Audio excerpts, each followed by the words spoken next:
Around 1200 BCE, the most advanced civilizations on Earth were thriving. Palaces glittering with gold. Trade networks stretching thousands of miles. Kings writing to each other like colleagues, calling one another brother. Writing systems, standing armies, monumental architecture. This was the Late Bronze Age, and it was, by any measure, the most interconnected world humanity had built up to that point. And then, within the span of maybe 50 years, maybe less, it all came apart. Not one kingdom, not one city, nearly all of them. From Greece to Turkey to Syria to the edges of Egypt itself, palaces burned.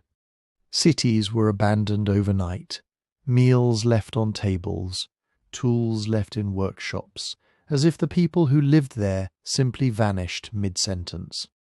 Trade routes that had functioned for centuries went dark. Writing systems disappeared entirely in some regions, and wouldn't return for hundreds of years. Historians call what came after a dark age, and for once that phrase isn't dramatic exaggeration. It's underselling what actually happened. Here's the part that should stop you in your tracks. In the middle of all this destruction, Egyptian records start mentioning a mysterious group of attackers.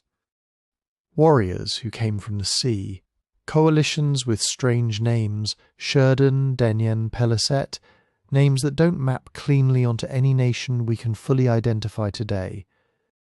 Egyptian scribes lumped them together under a term modern historians translate as the Sea Peoples.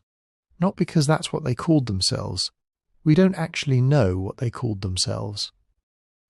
It's a label invented by Egyptian priests thousands of years ago, adopted by 19th century scholars, and repeated ever since, because we genuinely don't have a better one. So who were they? Raiders? Refugees? Displaced armies from kingdoms that had already collapsed? Were they even one group at all, or just a convenient catch-all for chaos that had a dozen different causes? That question has been debated for over a century, and honestly, we're still not fully sure of the answer. What we do have is evidence, real, physical, sometimes startling evidence. Burn layers in the dirt at Hattusa and Ugarit, thick with ash. Diplomatic letters from a city begging for help just weeks, maybe days, before it fell silent forever. Massive stone reliefs carved into an Egyptian temple wall, showing strange ships and stranger warriors locked in battle. Pottery styles that appear suddenly in places they shouldn't. Every piece tells part of the story. None of them tell the whole thing.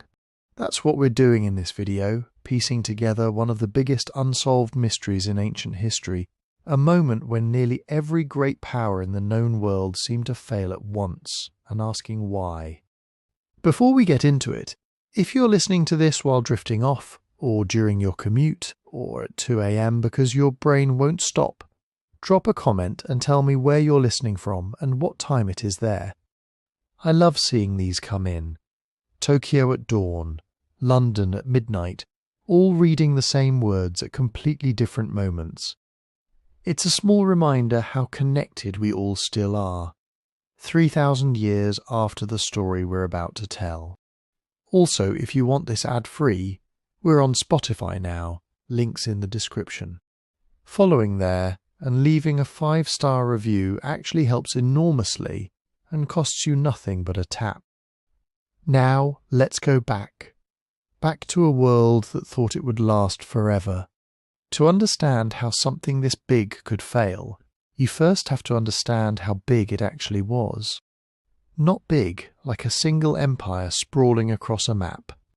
Big like a network, dozens of kingdoms, hundreds of cities, thousands of merchants, all wired together across the eastern Mediterranean in ways that wouldn't be matched again for centuries.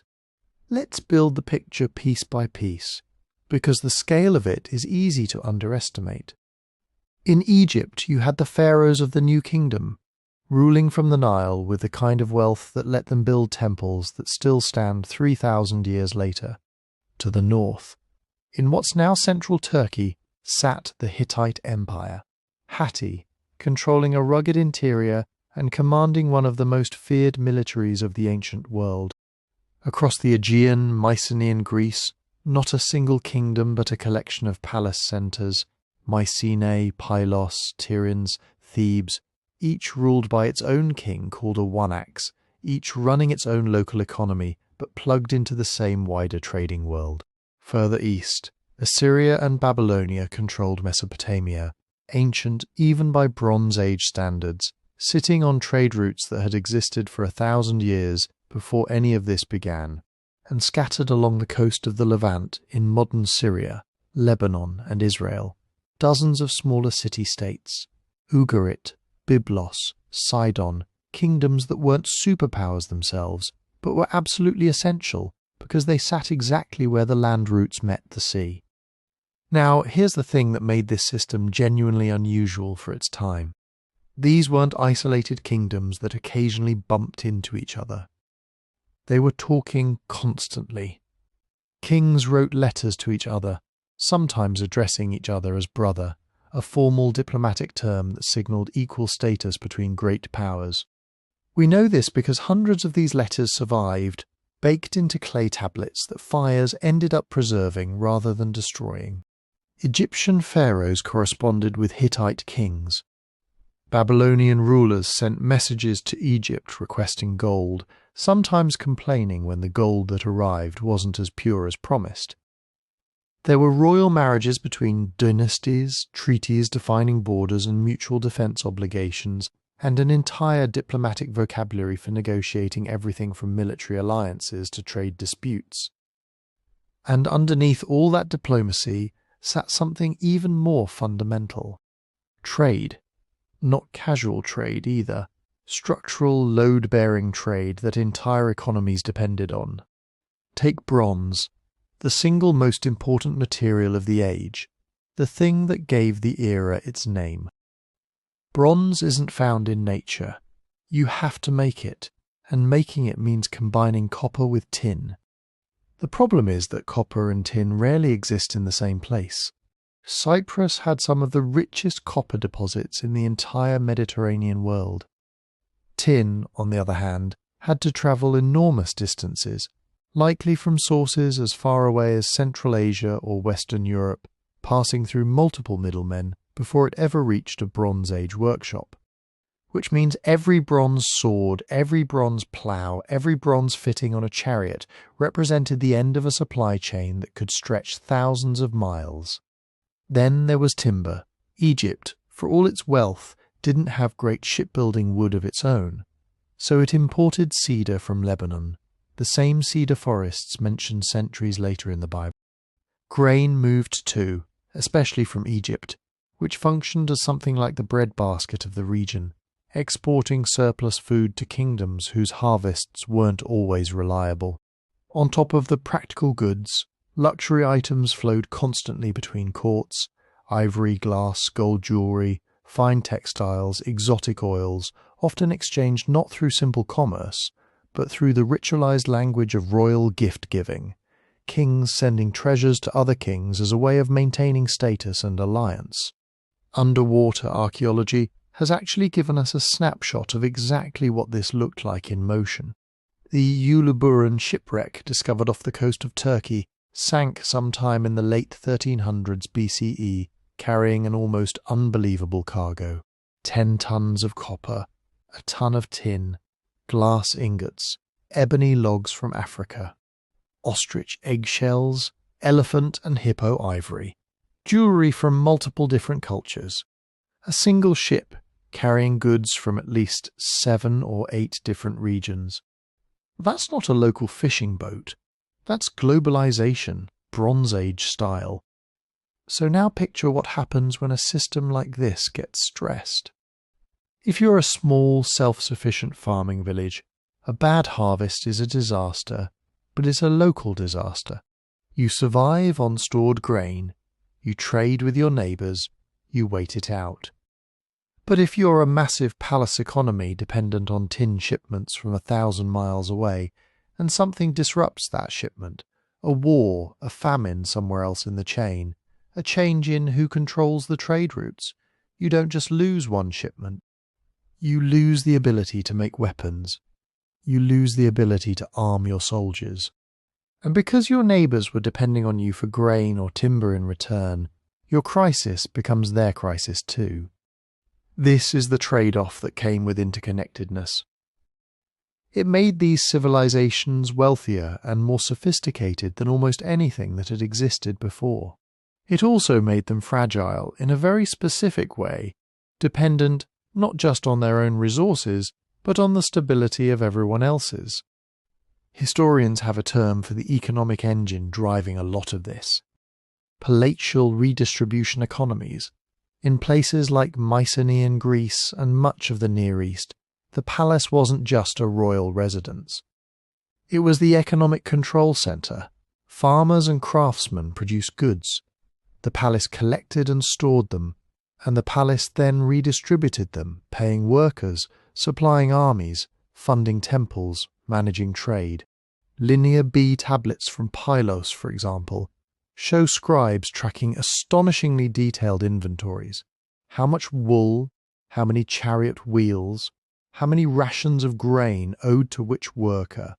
It's an efficient system when it's working, but it also means an enormous amount of a society's resilience is concentrated in a single institution. If the palace falls, the records stop, the redistribution stops, and very quickly the whole local economy can stop with it. Compare that to smaller, more self-sufficient communities without a palace overhead, and you start to see why some regions handled the coming crisis very differently than others. Which brings us to a word that's going to come up constantly for the rest of this video: collapse. And it's worth pausing on what historians actually mean by that, because it's more specific than just everything ended. Collapse, in this context, usually means political centres failing, kings and palace systems disappearing, monumental building projects stopping. It means literacy shrinking or vanishing entirely in some regions, the loss of administrative writing systems that had existed for centuries. It means long-distance trade drying up, those 1,000-mile supply chains snapping. And it means populations moving, sometimes abandoning cities altogether, resettling in smaller, more defensible, more self-sufficient communities. That's the system we're talking about. Interconnected, wealthy, sophisticated, and, as it turns out, standing on foundations far less stable than anyone at the time could have imagined. When people talk about the late Bronze Age collapse, it's very easy to picture it like a movie scene. One terrible night, a black horizon full of ships. Cities lighting up one by one. The entire eastern Mediterranean going up in flames in a single apocalyptic moment. Reality is messier and, annoyingly, blurrier. The first problem is just time. Our ability to date events in the 1200s and 1100s BCE is nowhere near as precise as our ability to date, say, the fall of Constantinople or the sinking of the Titanic.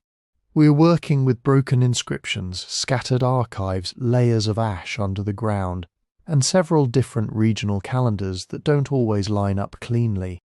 So when you hear, this city fell in 1190 BCE, that does not mean someone dug up a smoking ruin with a calendar pinned to the wall. It often means, based on pottery styles, radiocarbon samples with plus or minus ranges, and cross-checking royal names in letters, we think this destruction probably happened somewhere in this 20 or 30-year window. And each region has its own internal timeline. Egypt uses regnal years, year 8 of Ramesses III, year 7 of Merneptah. The Hittites count reigns of kings with names that repeat and titles that shift. Mycenaean Greece gives us almost no direct dates at all, just layers in the ground, and the occasional Egyptian object we can anchor. Archaeologists then have to stitch all of that together into what they call a synchronized chronology. Imagine trying to reconstruct a shared timeline from a pile of diaries, some labelled Year of the Red Moon, some Third Year of Grandpa, some with only the seasons noted. That's what late Bronze Age dating is like. So instead of a single night of destruction, what we actually see is a cluster. A long, ugly cluster of crises that run, depending on how you define them, from around 1220 BCE to about 1130 BCE. Roughly 90 years, 3 or 4 human generations. Long enough that no single person lived through the whole process. Short enough that from a bird's eye view, it looks like everything went down together. We can start to sketch this cluster using a few anchor points. On the Hittite side, we have the last great kings of Hatti, Suppiluliuma II, for instance, who we know was still ruling and fighting naval battles near Cyprus very late in the Bronze Age. Inscriptions in his name show up on monumental stones and on building projects that clearly aren't post-collapse. He's a marker. The empire is still functioning when he's active. Not long after him, the Hittite capital, Hattusa, is deserted. The gap between those two realities is probably not enormous. In Egypt, the anchors are even better. The Egyptians dated almost everything by the reign of the current pharaoh, and some of those dates are linked, indirectly, to astronomical events like the rising of Sirius or recorded eclipses. We can say with some confidence that Pharaoh Meneptah is dealing with invasions and internal unrest in the late 1200s BCE. Then, a few decades later, Ramesses III is carving gigantic reliefs at Medinet Habu, bragging about defeating the Sea Peoples in his Year 8, which falls somewhere in the 1170s BCE depending on which chronological scheme you follow. Those texts don't give us our whole story, but they give us pegs to hang other evidence on. When a letter from a northern king mentions famine, in the days of Meneptah, or a shipment of grain in the reign of Ramesses III, we can tentatively drop those events into that 90-year window. Then there are the letters themselves.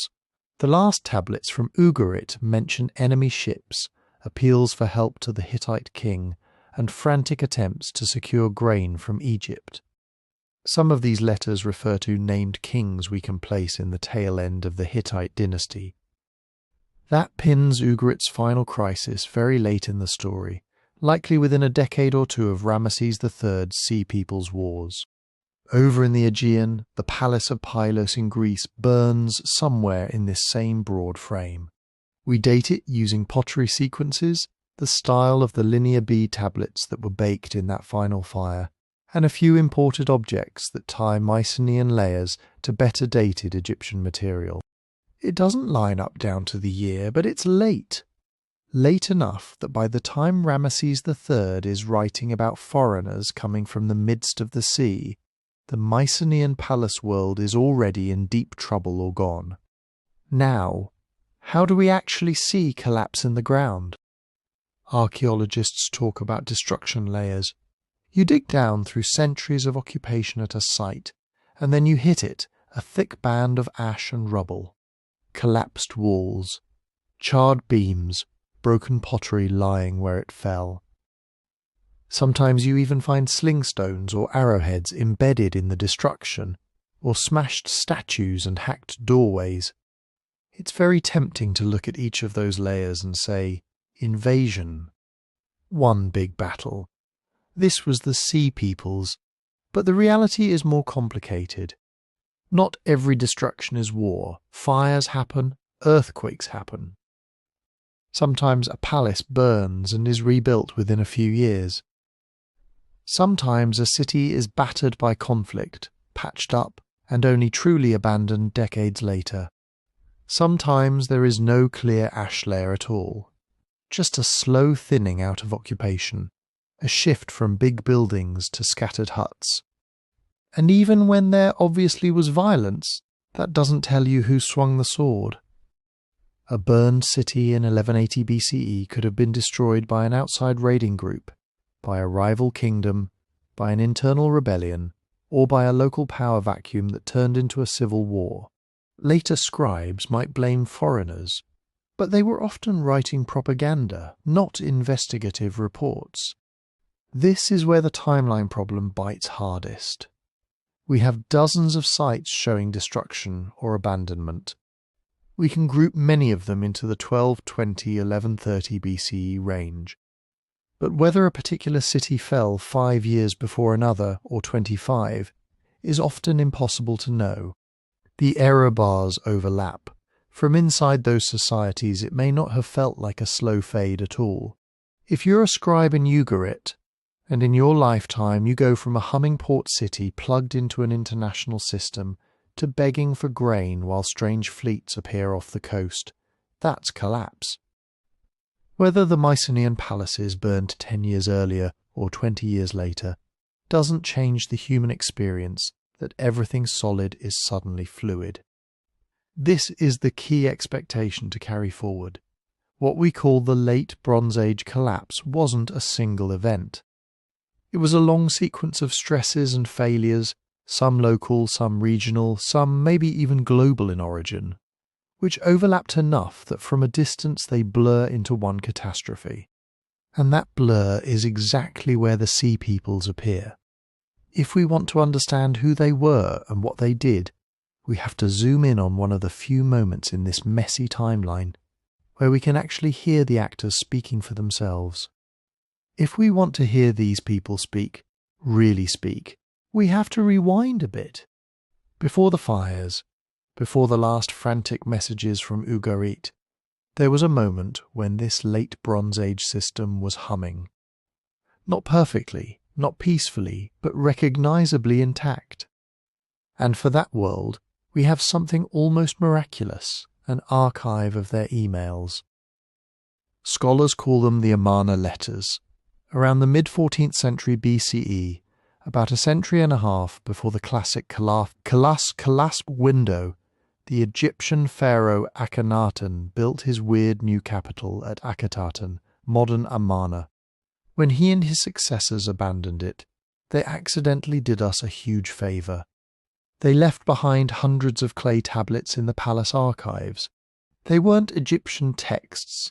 They were mostly written in Akkadian, the diplomatic lingua franca of the day, in cuneiform script, and they were letters, actual correspondence between the pharaoh and kings of Babylonia, Assyria, Mitanni, the Hittites, and dozens of smaller rulers across Canaan and Syria.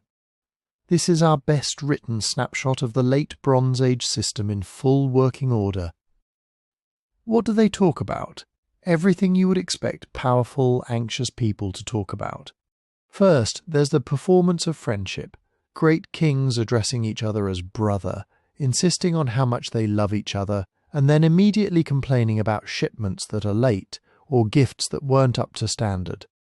A king of Babylonia writes to the pharaoh, essentially saying, "You sent me less gold than you promised. Are you insulting me?" A Hittite ruler grumbles that the Egyptian envoy showed up without proper presents. Underneath all the flowery language, there's a constant negotiation of status, obligation, and face. Those gifts weren't just decoration. They were part of the glue holding the system together. Gold from Egypt, horses from Mitanni, and later the Hittites, fine textiles from Mesopotamia, lapis, ivory, luxury goods. Rulers sent them back and forth to signal loyalty, to cement alliances, to show they were still in the club. If your royal wedding doesn't come with a caravan of glittering objects, people start to wonder whether your kingdom is slipping. Marriages were even more important. The Amarna letters are full of dynastic matchmaking. Kings ask for Egyptian princesses in marriage, promising everlasting friendship in return. The Egyptians, famously, refuse to send royal daughters abroad, but they eagerly accept foreign princesses into the pharaonic harem. Every one of those marriages is a political treaty written into human bodies, shared offspring, shared legitimacy, an excuse to intervene if your sister's homeland gets into trouble. And then there is the boring, vital stuff, food. Again and again, we see rulers begging the pharaoh for grain. A city in Canaan is experiencing famine. Another claims its fields failed. A vassal writes that if the king of Egypt does not send grain, "We will die, my lord." These are not charity cases. Grain shipments are part of the political economy. Egypt, with its Nile floods, is the surplus engine of the region. Sending grain to hungry vassals isn't just kindness, it's leverage. If you control who eats, you control who can field troops, who can pay their soldiers, who stays loyal. You can feel in these letters how intertwined everything is. Marriage, gifts, grain, prestige. A royal daughter marries abroad. A dowry of gold follows. The receiving kingdom feeds its troops. Those troops police the frontiers and keep the trade routes open. The trade routes bring copper and tin and timber back to Egypt. It's a feedback loop, and even in this normal period, the system is creaking. Between the ritualized exchanges and marriage negotiations, you start to see nervous lines about men of the sea, bandits, Habiru, raiders in the countryside, local strongmen taking advantage of gaps in control. Canaanite vassal kings write panicky messages to the pharaoh. "Your neighbour is encroaching on my territory. Rebels are attacking my towns. Send archers, send troops, send someone." A city complains that another has seized its caravan. Another blames pirates for disrupting coastal trade. We're still in the 1300s BCE here, long before Ramesses III carves sea peoples on his walls. But you can already see the pattern. Coastal and steppe populations who don't neatly fit into palace-controlled categories, raiding when they can, sometimes hired as mercenaries, sometimes framed as dangerous outsiders. To the men writing these tablets, that's instability. A missed grain convoy, a delayed shipment of copper, a neighbouring governor switching sides, a year when pirates hit 3 ships instead of 1. These are small cracks in a system that only survives if the flows keep moving. But we have to be careful with what these texts can and can't tell us. The Amarna letters are not neutral reports. They are written by elites, for elites, about elite problems. A petty king in Canaan is constantly exaggerating his danger to squeeze more troops or grain out of Egypt. A great king is downplaying his own weakness, or flattering the pharaoh to keep him on side. Everyone is performing, everyone is spinning. Nobody is writing, dear Akhenaten. Let me give you an objective overview of the socio-economic conditions in my territory this quarter. They barely mention the peasants whose labour makes all of this possible.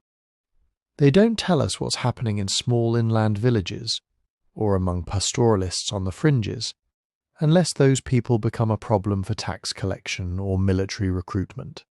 So the picture we get is lopsided. It's palace up, not village up. And yet, it's invaluable. Without these letters, the Late Bronze Age could easily look like a bunch of isolated kingdoms, each minding its own business until some vague collapse takes them down. With the letters, we can see the web. We see that kings in Thebes, Hattusa, Babylon, and smaller cities like Byblos thought of themselves as part of a single diplomatic universe, speaking the same chancery language, following the same scripts of gift and counter-gift, constantly watching each other for signs of weakness. We see that famine in one region becomes a diplomatic issue in another. That piracy on one stretch of coast reverberates through the whole system. That the stability everyone is trying to protect depends on finely tuned expectations. This much grain, this many soldiers, this level of deference on time. The Amarna age does not yet show full-scale collapse. The palaces are still standing, the letters are still moving, the gold is still flowing. But it shows us the operating system that will later fail. When we fast forward to the last letters from Ugarit, or to the inscriptions of Ramesses III, and we see kings begging for grain, complaining about unreliable allies, raging against raiders from land and sea, it's not a new story. It's the Amarna world, stripped of its safety margins. The same diplomatic architecture, the same dependence on long-distance trade, the same assumption that someone powerful will send help if you just phrase your letter correctly. In the Amarna archive, that assumption still basically works. A few generations later, in the age of the Sea Peoples, it doesn't. When people talk about the Sea Peoples, they almost always jump straight to the big, dramatic images from Ramesses III's temple at Medinet Habu. Ships locked together, archers firing, strange feathered helmets, chaos on the waves. But in terms of actual words, ink on papyrus and chisel in stone, our story really starts a bit earlier, with a king named Merneptah. Merneptah is ruling Egypt in the late 13th century BCE, just after the famous Ramesses II. The wider system is already starting to wobble. Pressure on the Levant, trouble with Libya on Egypt's western frontier, Hittite power fraying up north. In this context, Merneptah leaves us a short but important cluster of texts. One of them is an inscription celebrating his victory over a Libyan-led coalition that has invaded Egypt's western delta. Tucked into the list of enemies are names that will become very familiar. Sherden, Shekelish, maybe others depending on how you read the damaged signs. Then, a generation later, Ramesses III picks up that same theme and turns it into a full-blown epic. Almost everything people think they know about the Sea Peoples is distilled from a tiny handful of Egyptian sources and two pharaohs, Merneptah and Ramesses III. That's it. Not a neutral chronicle, not a set of balanced reports from all sides. Two kings commemorating their victories, telling us what they wanted their subjects and the gods to believe had happened.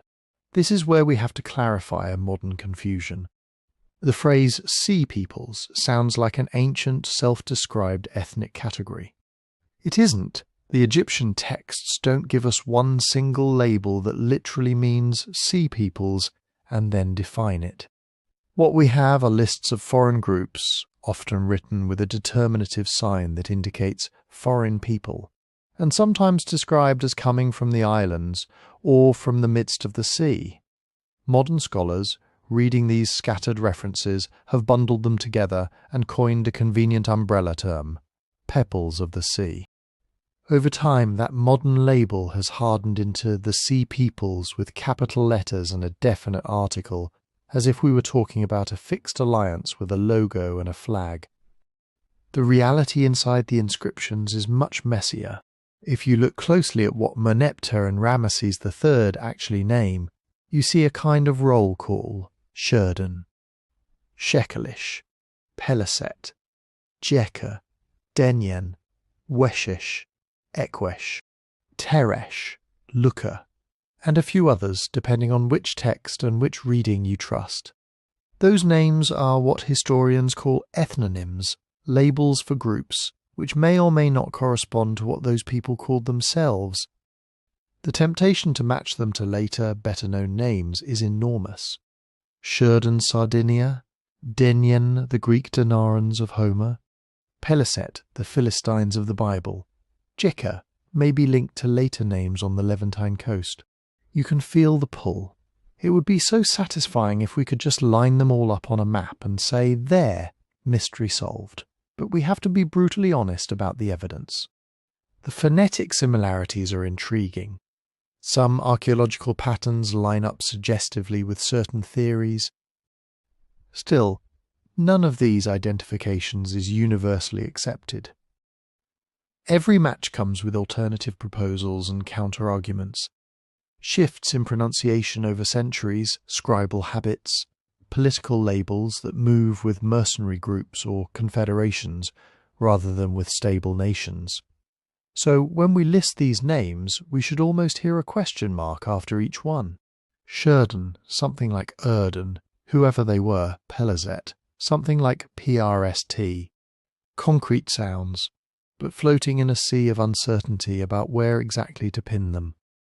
What the Egyptian texts are much clearer about is the situation these names appear in. First, they emphasize coalitions, not a single invading kingdom, not a lone city-state marching an army. Over and over, the inscriptions stress that Egypt is facing a confederation or alliance of different groups acting together.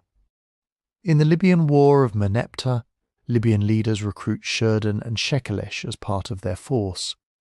In Ramesses III's accounts, multiple named groups are said to have united to have made a conspiracy in their islands, and then advanced as a bloc against the lands of the eastern Mediterranean, and finally Egypt itself. Second, they stress movement of whole populations, not just fighters. The Ramesses III texts talk about these groups bringing their wives and their children, coming with their possessions in wagons and in ships. This is not just a raiding party, it looks more like people on the move, caravans and fleets that are simultaneously armies and refugee columns. Whole lands are said to have been overthrown ahead of them. Cities devastated, rulers toppled, palaces burned. Whether those details are exaggerated is another question, but the picture Ramesses wants us to see is clear. This is a migratory storm, armed and dangerous. Third, the texts are obsessed with battles. For Merneptah, the key scene is a land battle in the western delta, where he claims to annihilate the Libyan Sea People's coalition. For Ramesses III, we get both, a major land engagement in the delta and, most dramatically, a naval clash, where Egyptian ships and archers supposedly turn the invaders into floating piles of corpses. The verbs are graphic. Enemies are trampled, slain, made as non-existent. Their seed is destroyed. Their name is no more. If you took the inscriptions at face value, you'd think these groups appeared once menaced Egypt, and were then erased from history in a single glorious day. And that brings us to the last crucial layer, propaganda. These texts are not trying to give us a balanced account of late Bronze Age geopolitics.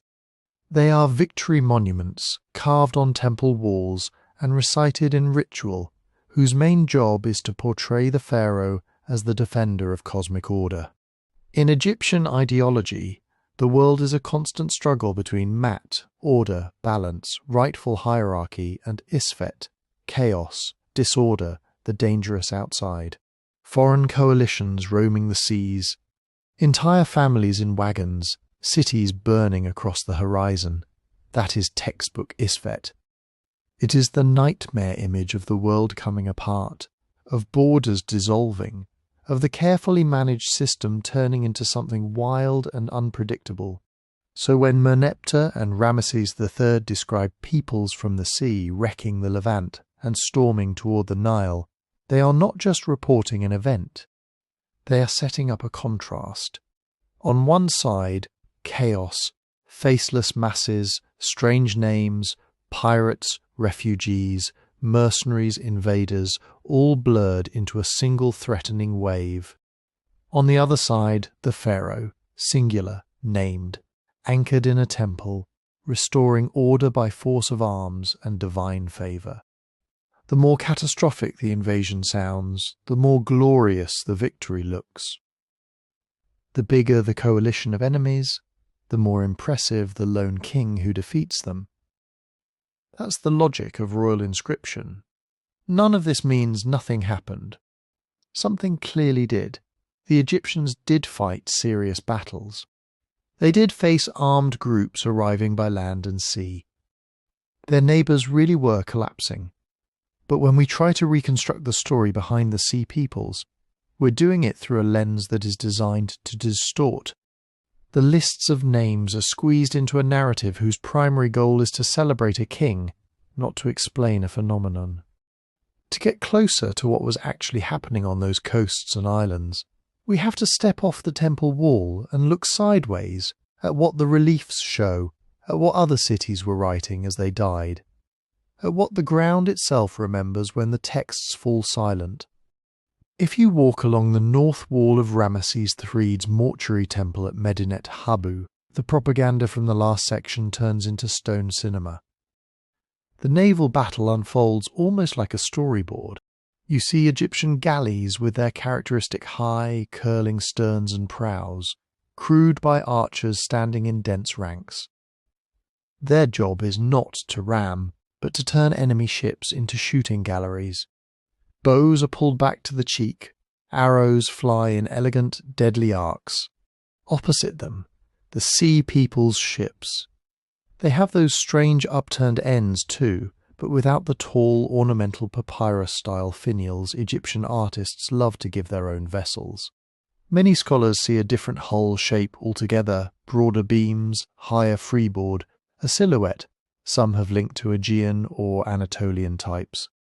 The two lines close, grappling hooks arc through the air, bite into wooden gunwales.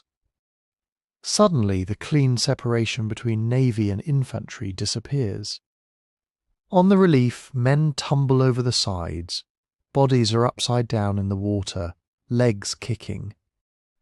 Ramesses artists carve drowning enemies with their tongues lolling, hands flailing, shields slipping from their grasp. Zoom in on those enemies and you get the details that have fueled 2 centuries of argument. There are distinct outfits. One type wears a kind of short kilt and a helmet topped with a row of tall feathers, often 5 or so radiating out like a fan. Another wears what looks like a close-fitting cap or turban, sometimes with a long tail hanging down. Some carry round shields, others long, almost rectangular ones with rounded corners. Many have swords slung at their sides, not the Egyptian straight leaf-bladed sword, but something more like a long cut and thrust weapon. Hair and beard styles are different too. Some are clean-shaven. Others have carefully carved beards, sometimes pointed, that look more Syro-Anatolian to our eyes than Egyptian. A few wear what could be fillets or bands circling the forehead, a detail that has sparked endless comparisons with Aegean paintings and small bronze figurines from the West. On land, the scene continues. In another register, ox-drawn carts roll forward. In them sit women and children, piled belongings, even what might be babies in their mothers' arms. Ahead of them, armed men march. Behind, chaos, defeated enemies bound, kneeling, being presented to the king. Severed hands and phalluses counted in heaps, grim tollies of victory. All of this is incredibly information-rich. It's also a trap. Start with what the imagery can legitimately tell us. We really do see distinctive packages of equipment. There are consistent helmet shapes, fairly standardized shield types, particular swords, certain hairstyles and beards. These elements repeat in different scenes and are differentiated from Egyptian kit. That strongly suggests the artists were drawing on some kind of recognized categories of foreigners, not just making up random exotic fashion. We also clearly see mixed forces. Some enemies are on ships, some on land, some in ox carts with families. The text talks about their wives and their children, and the images match. This is not just a berserker pirate raid, it's people on the move with household gear. But then we hit the limits. Egyptian art is famously stylized. Foreigners are often drawn as types, the Asiatic, the Libyan, the Nubian, each with fixed iconographic markers that can persist for centuries, even when real fashions change. Those feathered helmets and horned caps might be carefully observed military gear. They might also be shorthand, an artistic code that says, this one is a Sherden, or this one is a Peleset, in the same way a cartoonist today might give all Vikings horned helmets, regardless of what actual Vikings wore. The same caution applies to the ships. Some researchers see in the Sea People's vessels clear Aegean traits, perhaps a loose analogy to Mycenaean galleys depicted on pottery and sealstones, high prow and stern, no prominent steering oars carved, hull proportions that feel more Greek than Egyptian or Levantine. Others say that's overreading a limited data set. Egyptian artists had their own conventions for drawing foreign ships, and those conventions might flatten real regional differences into one generalized enemy boat silhouette.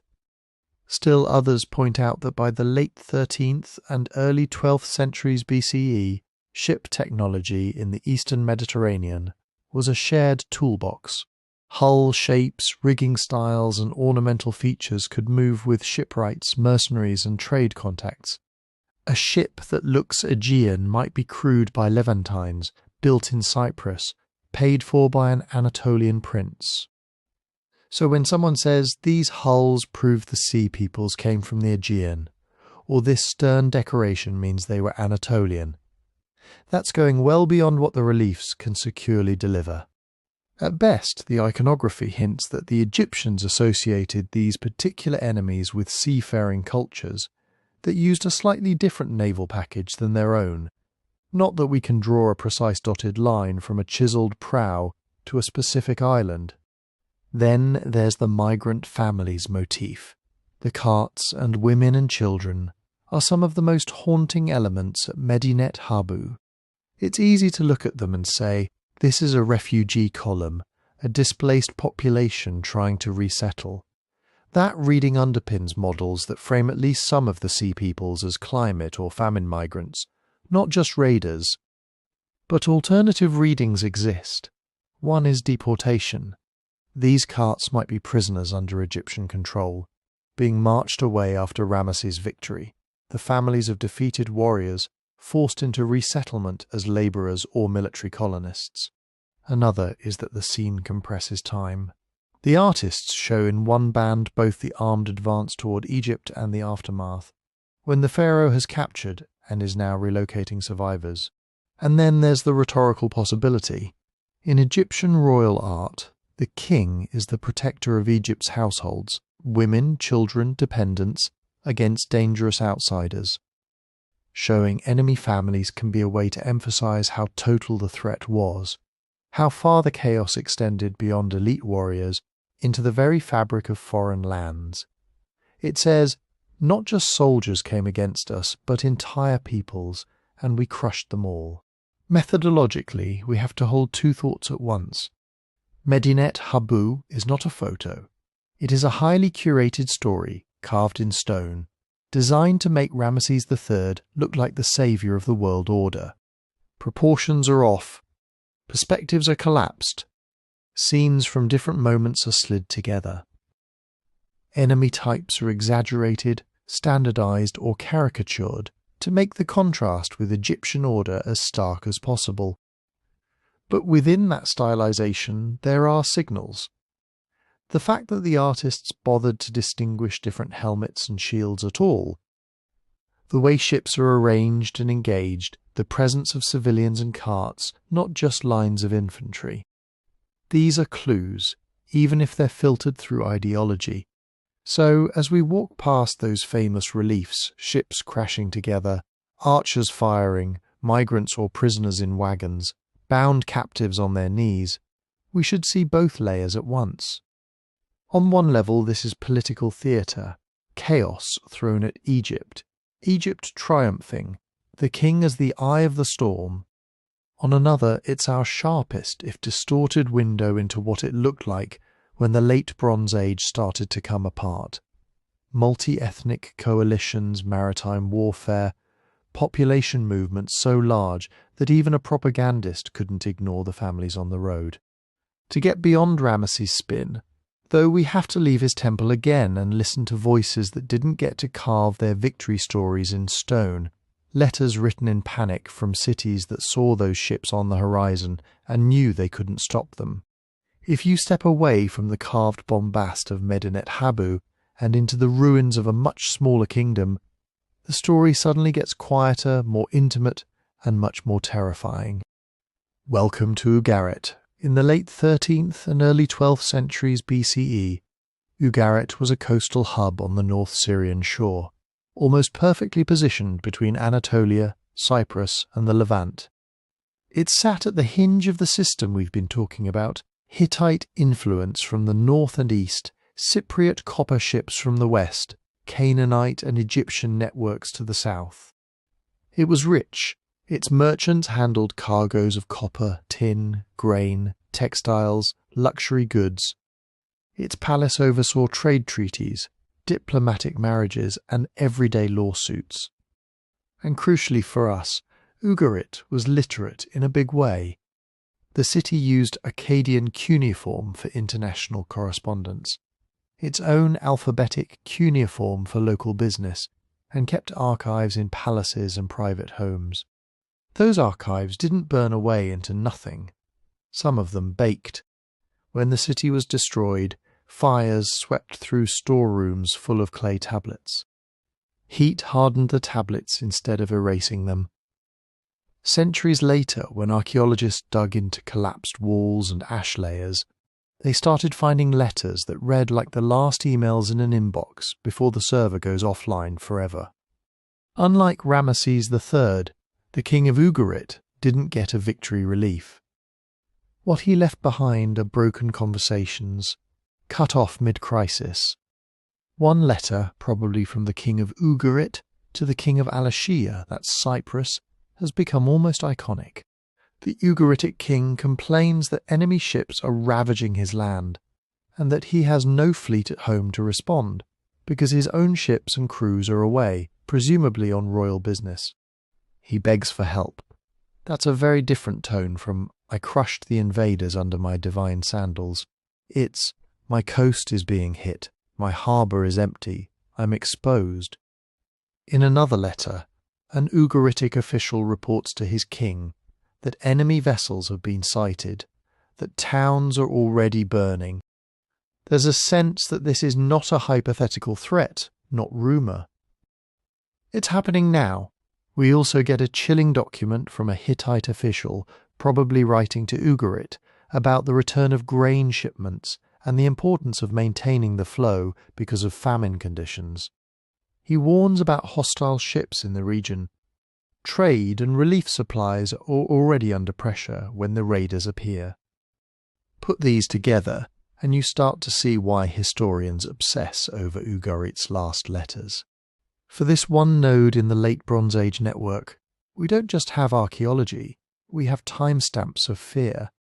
They show a city governor trying to manage multiple crises at once: famine, or at least food stress, dependency on distant grain, the need to coordinate fleets across hundreds of kilometres, and now hostile forces appearing from the sea, while his own naval assets are out of position. Ugarit's fall matters so much because we can date it fairly tightly relative to the rest of the collapse. The destruction layer at Ugarit is late in the game. The Hittite Empire to the north is already in serious trouble or gone. Internal documents suggest Hittite authority is weakening. Obligations are being questioned. The letters mentioning enemy ships and pleas for help sit right before the final destruction horizon, sometimes literally in the same rooms as collapsed roof beams and melted bronze. And then silence. No rebuilding, no reduced status settlement clinging on over the ruins. Ugarit is done. If the Bronze Age world was a kind of nervous system with palaces and ports as clusters of synapses, Ugarit is one of the best documented. We can watch it trying to fire off signals as the system seizes. What do those signals tell us about the attackers? They don't read like formal declarations of war between equal states. Nobody says the King of X has invaded with his army according to Treaty Y. Instead, we hear about enemy ships, about those who have done evil things in the land, about sudden raids on harbours and coastal towns. That language has led many scholars to frame these attackers as raiders, corsairs, or loosely organised coalitions, not tidy bureaucratic states with letterheads. The pattern in the letters is opportunism. They speak of ships striking while regular forces are elsewhere, of hitting multiple towns along a coast, of threatening shipping routes rather than laying siege to inland capitals for years at a time. It feels more like piracy on steroids than a single imperial conquest. At the same time, this is not just 5 guys in a canoe to hit a city like Ugarit, to interrupt long-distance grain shipments between Cyprus, Ugarit, and the Hittite interior. You need numbers, logistics, coordination. The scale of disruption implied in the letters suggests something beyond casual raiding organised groups with enough force to make a great power client state genuinely fearful. There's another detail. Ugarit is asking Cyprus for help. That alone tells you how dense and interdependent the network had become. Naval protection, grain shipments, and political security were all tied together. When those enemy ships appear, they're not just attacking one city-state. They're slicing through the arteries of the whole eastern Mediterranean. We can see that in the archaeology too. Around the same time Ugarit goes dark, several sites on Cyprus show evidence of violent destruction or dramatic change. Coastal centres are burned, new fortified sites appear, material culture starts to shift. Trade in Cypriot copper ingots, those standardized ox-hide shapes that fed bronze production from Greece to Mesopotamia, drops sharply. Further down the Levantine coast, city-states show similar trauma. Some are burned, others are abandoned, still others contract into fortified hilltops. In places, new kinds of pottery and house plans appear that look less like classic Canaanite palace culture and more like mixed frontier communities, improvising after the old order falls. Ugarit's letters sit exactly at this hinge. They are written in the language and assumptions of the late Bronze Age system, kings addressing kings, vassals reassuring overlords, shipments of grain and copper moving by royal command. But they're describing events that system cannot absorb. Enemy fleets that don't answer to any palace archive we've recovered. Raids that don't fit neatly into the old patterns of dynastic war. Partners like Al-Ashir who may be facing their own crises and can't respond in time. In other words, Ugarit lets us hear what it sounded like when a node in the network realized the network itself was failing. From Egypt's stone propaganda we saw the sea peoples as a single crashing wave aimed at the Nile. From Ugarit's clay tablets we glimpse something messier, intersecting shocks moving through trade routes, coasts and supply lines. Some from the sea, some from failing empires inland, all hitting small coastal kingdoms that had staked their survival on being plugged into a wider world. And if one of the best connected cities on the Syrian coast could send those desperate letters and still be annihilated, what happened to its largest protector, the Hittite Empire itself, when the shocks reached the Anatolian heartland? To answer that, we have to leave the coast and hike inland, up into the Anatolian plateau, to a place that for most of the late Bronze Age didn't beg anybody for help. Hattusa. From the mid-14th to the early 12th century BCE, Hattusa was the nerve centre of an empire that rivaled Egypt. The Hittite king called himself Great King and wrote to pharaohs as an equal. He ruled a patchwork of core provinces, semi-autonomous vassal kingdoms, and perpetually troublesome frontiers. On paper it was brilliant. The Hittite political system was a kind of layered sovereignty. In the centre, around Hattusa itself, the king controlled land directly through appointed officials, tax collectors and garrisons. Beyond that lay a ring of vassal kings, in Syria, in southeastern Anatolia, up toward the Black Sea, who swore oaths of loyalty, sent tribute and troops, and married into the royal family. Those oaths were not symbolic. We have whole tablets that are basically legal thrillers, long conditional treaties that list obligations, curses, and witnesses. If you betray the great king, may these gods destroy you, your house, your land. The Hittites tried to turn their empire into a web of personal, sacred contracts.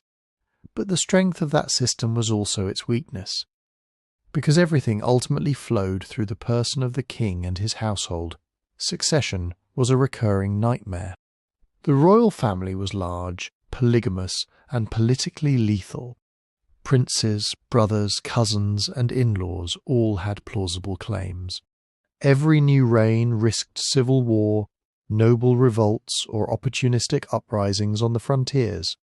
Add to that geography, Hattusa sat high, cold, and relatively far from the maritime arteries that fed places like Ugarit. The empire depended on grain from more fertile regions, on copper and tin coming from mountains and overseas, on keeping long inland routes and coastal nodes functioning.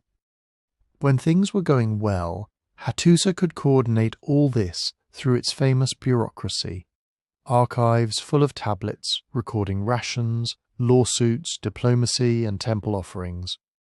When they went badly, that centralization turned brittle. By the time Ugarit was sending those last desperate letters, the Hittite system was already cracking. Archaeologically, Hattusa doesn't show a tidy single doom day like a movie. Instead, you see phases. Parts of the city show burning, important buildings are abandoned, cuneiform archives stop getting updated. In the final phase, whole quarters are simply left to decay. The last tablets are written, filed away, and never consulted again. There is no later squatter town reusing the palace, no modest Neo-Hittite capital growing on top of the ruins. Hattusa goes from imperial metropolis to ghost. What pushed it over that edge? We can list the suspects, but there's no single smoking tablet where a scribe writes, "Today, the empire ended because of X." One chronic problem was the Casca. These were highland groups to the north of Hattusa, along the Black Sea region, who seem to have specialized in being a headache.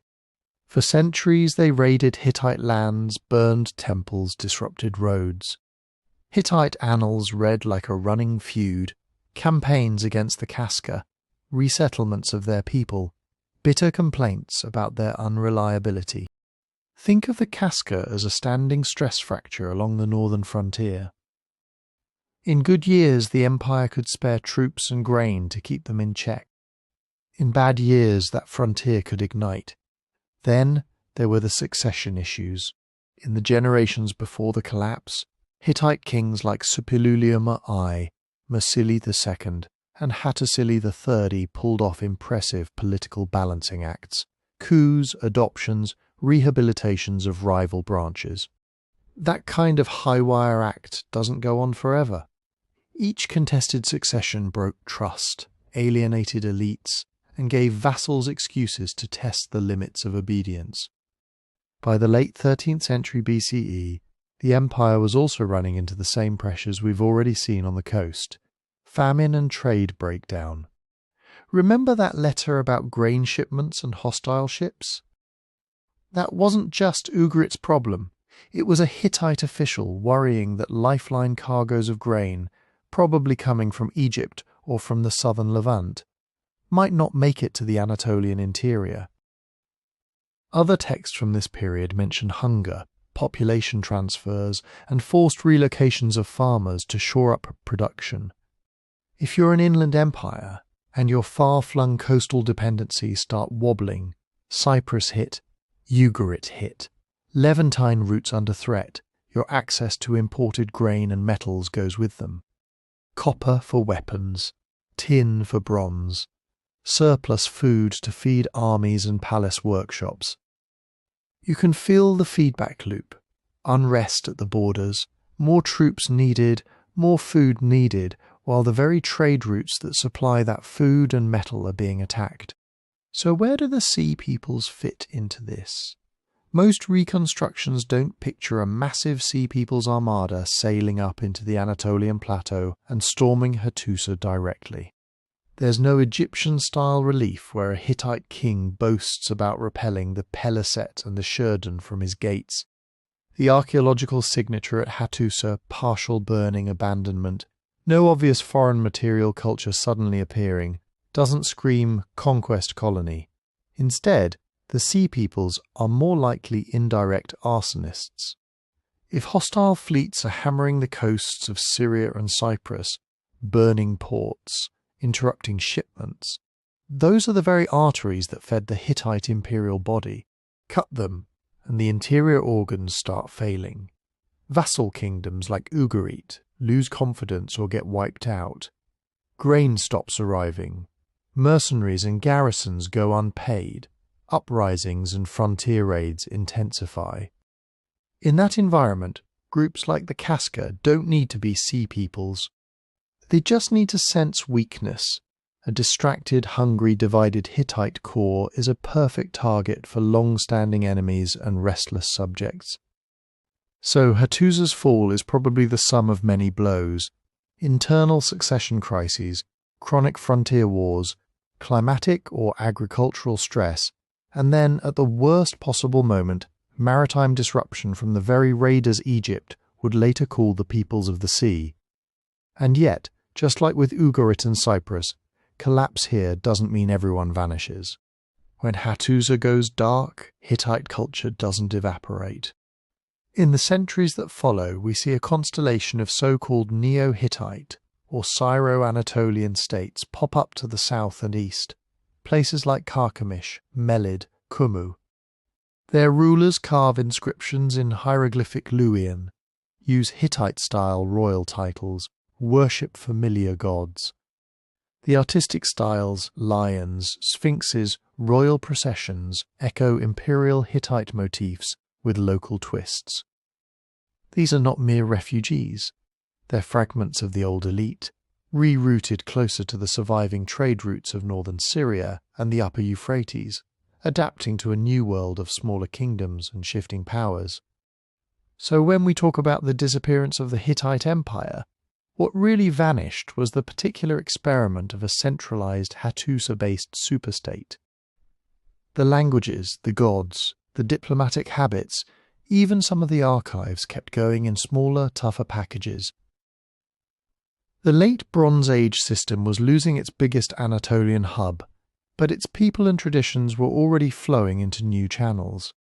Next, we'll cross the sea again to another palace world that burned, Mycenaean Greece, and ask why, on those rocky peninsulas and islands, the story of collapse and survival looks different again.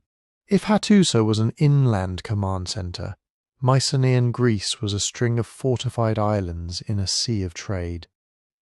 The late Bronze Age Aegean wasn't one big unified empire. It was a patchwork of palace states, Mycenae, Pylos, Tiryns, Thebes, maybe Orchomenos and others. Each ruled its own pocket of land, but they all shared a remarkably similar way of doing business. At the heart of that system was the palace, not just a fancy house for a king, but an economic engine. The palaces took in grain, oil, wool, bronze, hides, recorded every delivery, every ration, every batch of finished goods, and then pushed resources back out as payments, feasts, gifts, and military supplies. That's where Linear B comes in. Those clay tablets we've found at Pylos, Knossos, Mycenae and elsewhere. They're not epic poetry, they're spreadsheets in clay. Lists of sheep, of workers, of armour sets, of chariot wheels. You see officials tracking how much wool each district owes, which bronze smith has been allocated, which ingots, which coastal guards need rations. Even the craft specialists are plugged into this system. Bronze workers, perfumers, chariot makers, textile producers, many of them are on palace rations. The tablets show them categorized, supervised, sometimes moved around. The palace doesn't just tax, it organizes work. It pulls in raw material from the countryside and from overseas, and it sends back out finished products, prestige goods, and the tools of war. In that sense, the Mycenaean world looks very modern for its time, highly centralized, deeply bureaucratic, dependent on long-distance networks for copper, tin, luxury goods, and perhaps even grain in bad years. And then, in the early 12th century BCE, those nerve centres go up in flames. The pattern is eerie in its repetition, but the details matter. At Mycenae, the citadel shows clear destruction. There are signs of fire, collapsed structures, hurried attempts to strengthen the fortifications in the last phase, as if someone knew trouble was coming and tried to throw up extra walls and gates. At Pylos, on the western Peloponnese, the palace was burned so thoroughly that the Linear B tablets literally baked in place, preserving a final administrative snapshot. Those last records mention things like rowers, coastal guards, allocations of grain and animals that some scholars read as emergency measures, a mobilization against threats from the sea. Thebes and Tiryns show their own episodes of burning and rebuilding. Some sites suffer multiple destruction layers in relatively short succession. Others are simply abandoned and never reoccupied at the same scale. But what's striking is what happens after the fires. Unlike Hattusa, where the great capital never really comes back, many Mycenaean centres don't disappear overnight. The palaces as institutions vanish. No more clay archives, no more evidence of centralised rationing on that scale, but people keep living on or near the ruins. The population doesn't drop to zero, it redistributes. You start seeing smaller settlements, villages on defensible hills, hamlets tucked into valleys. Some are built right among the charred remains of former palaces, but now with modest houses and storage pits, instead of throne rooms and megara. Others appear in places that had been peripheral or empty during the palatial heyday. The social pyramid flattens where once you had a one-axe at the top, the palace king surrounded by a tight circle of officials, priests and dependent craftsmen.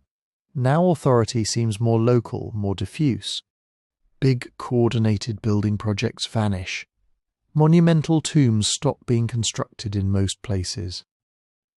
The material culture becomes simpler, less ostentatious, more focused on local needs. So what broke the palatial machine? Here, as with everything in this period, we're juggling hypotheses. Internal conflict is one serious candidate. Those palaces controlled land, labour and wealth on a scale that breeds resentment. The Linear B tablets hint at taxation, corvée labour, and hierarchies of status. They also hint at a militarised society, inventories of armour, chariots, weapons. If harvests failed or trade wobbled, elites might have turned on each other.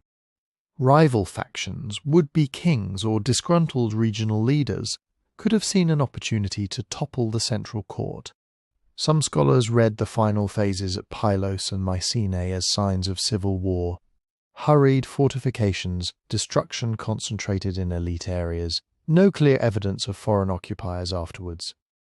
That looks a lot like people on the inside killing the palace, then trying, and often failing, to reinvent power on a smaller scale. On the other hand, external raids are hard to rule out in a landscape like the Aegean. Look at the map, a broken coastline, hundreds of islands, short hops between harbours. If there is any place in the eastern Mediterranean built to generate maritime mobility, traders, fishermen, raiders, would-be pirates, it's this. In the late Bronze Age, those sea lanes tied Mycenaean Greece into networks reaching Cyprus, Anatolia, the Levant, and Egypt. The same ships that carried wine, oil, and warriors to foreign campaigns could easily, under the right pressures, become vehicles for piracy, coastal raiding, or mass movement. When Egyptian records talk about northerners from all lands coming by sea, when Ugaritic letters mention hostile ships, the Aegean is one of the obvious recruiting grounds. Some of the groups Egypt labels among the sea peoples, Sherden, Ikwesh, maybe Denyen, have been tentatively linked by some scholars to Aegean or West Anatolian populations. We should be careful here. Those identifications are contested, and there is no tablet in Pylos that says, "Today we joined the sea peoples." But the conditions were perfect for an overlap. Imagine local Mycenaean elites losing control of their hinterlands, palace rations drying up, craftsmen and warriors suddenly cut loose from the centralised system that fed them. Ships are available, nearby regions are also wobbling.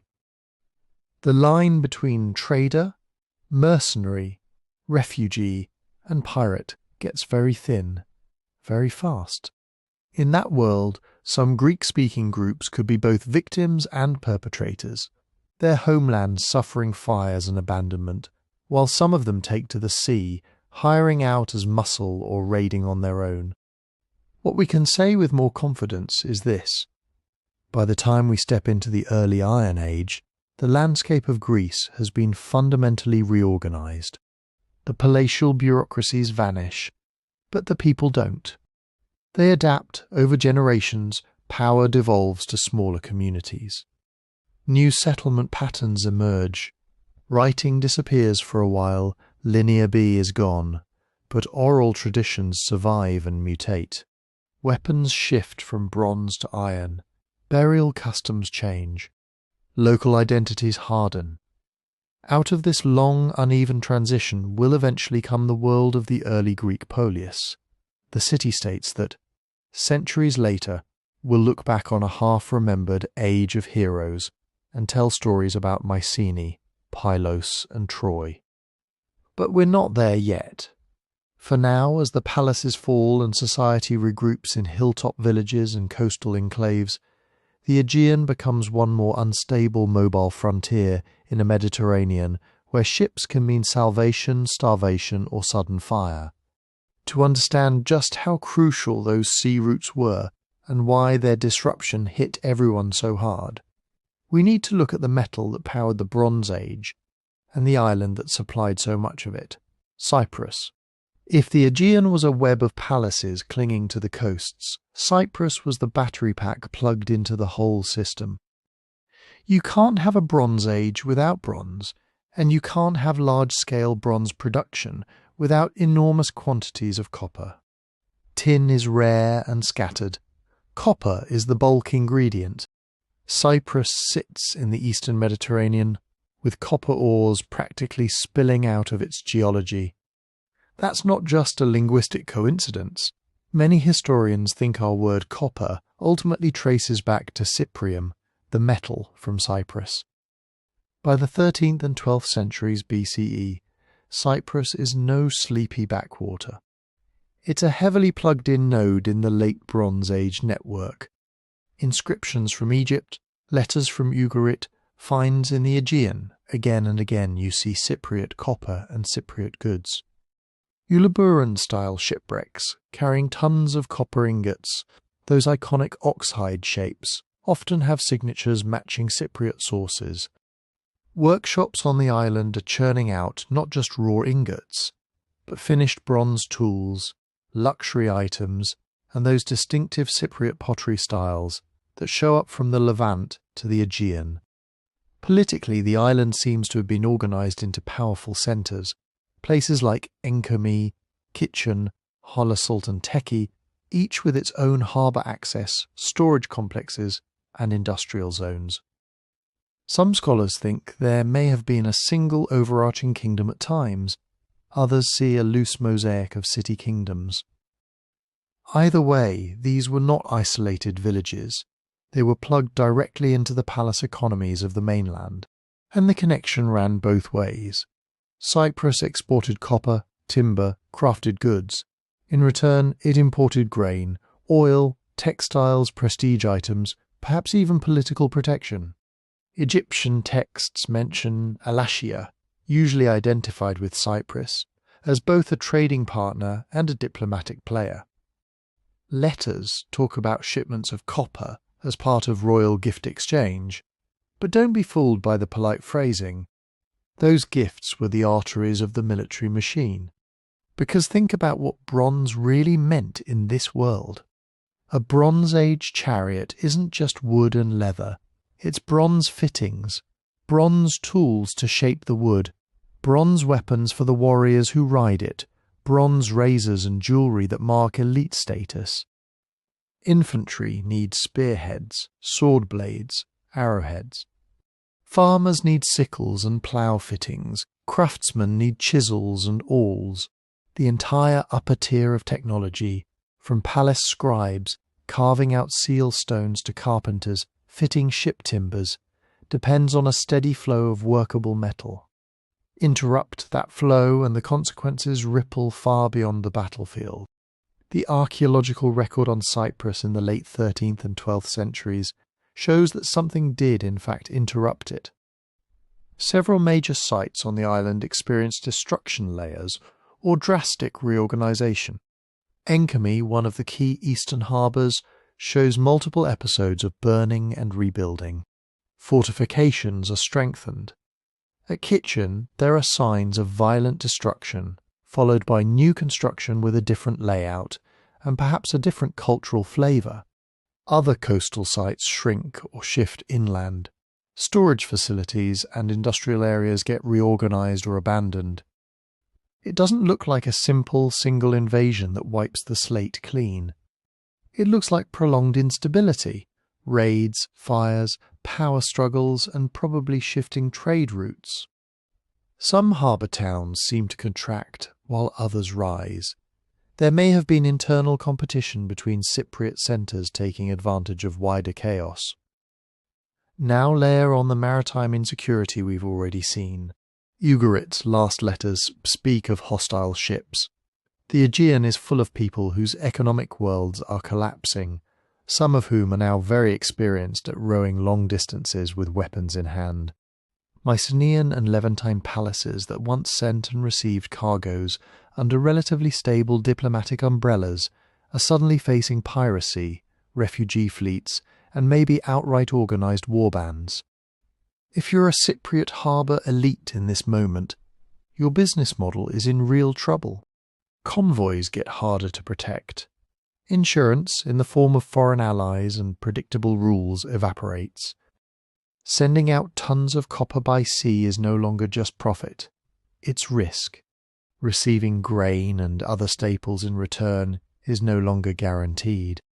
And if coastal installations are burned, warehouses looted, and port facilities damaged, even loading and unloading become dangerous bottlenecks. From the perspective of the mainland kingdoms, the effect is just as severe. The Hittite Empire, the Mycenaean palaces, Ugarit, the Levantine city-states, even Egypt, all of them depend, to varying degrees, on regular imports of Cypriot copper.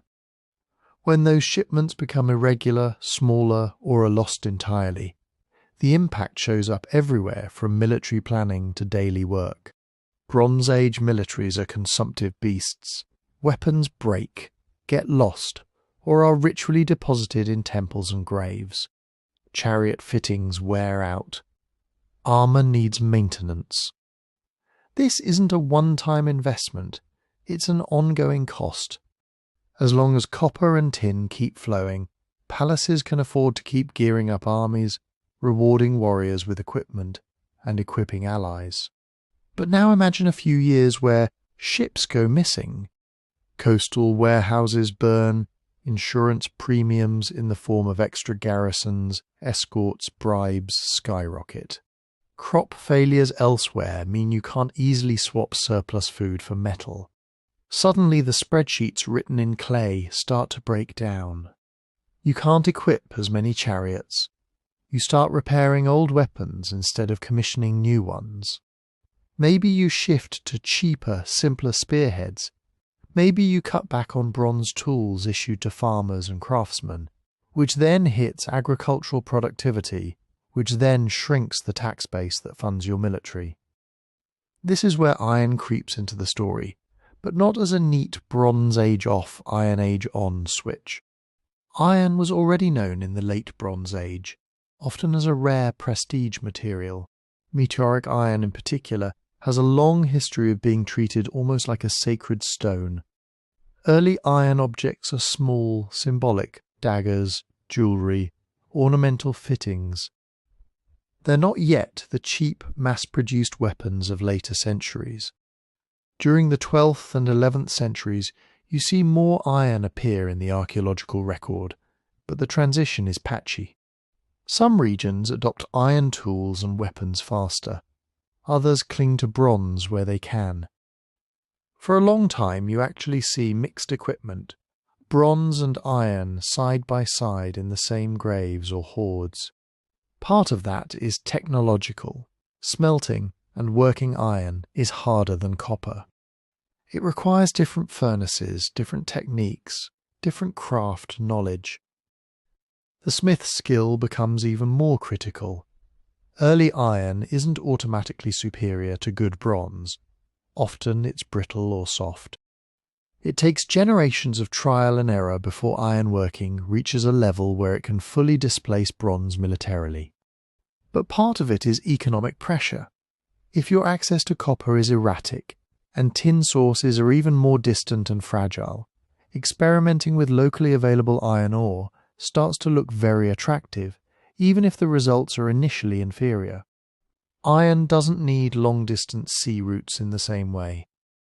You can dig it out of hills relatively close to home. In a world where the seas are full of danger and old trading partners are burning, that local control matters. The irony is that this shift, born out of crisis, eventually undercuts the very system that made Cyprus so central. A metal economy built on long-distance copper flows and palace-controlled redistribution is incredibly powerful, right up until the day it isn't. Once those arteries are cut or clogged, states that define themselves by their ability to command bronze start to look hollow. Their armies can't be maintained at peak performance. Their elites lose a key tool for rewarding loyalty. Their craftsmen and farmers lose the tools that kept surpluses high. Meanwhile, new groups, smaller polities, frontier communities, even former mercenaries, start learning to work iron in decentralized ways. They don't need palaces and international convoys as much. Their military edge eventually comes not from being plugged into Cyprus, but from being plugged into local ore and local smiths. In that sense, the crisis of copper is not just a story about trade routes. It's a story about how a broken metal economy helps break the states built on top of it, and how in the wreckage a different kind of technological and political order slowly begins to emerge.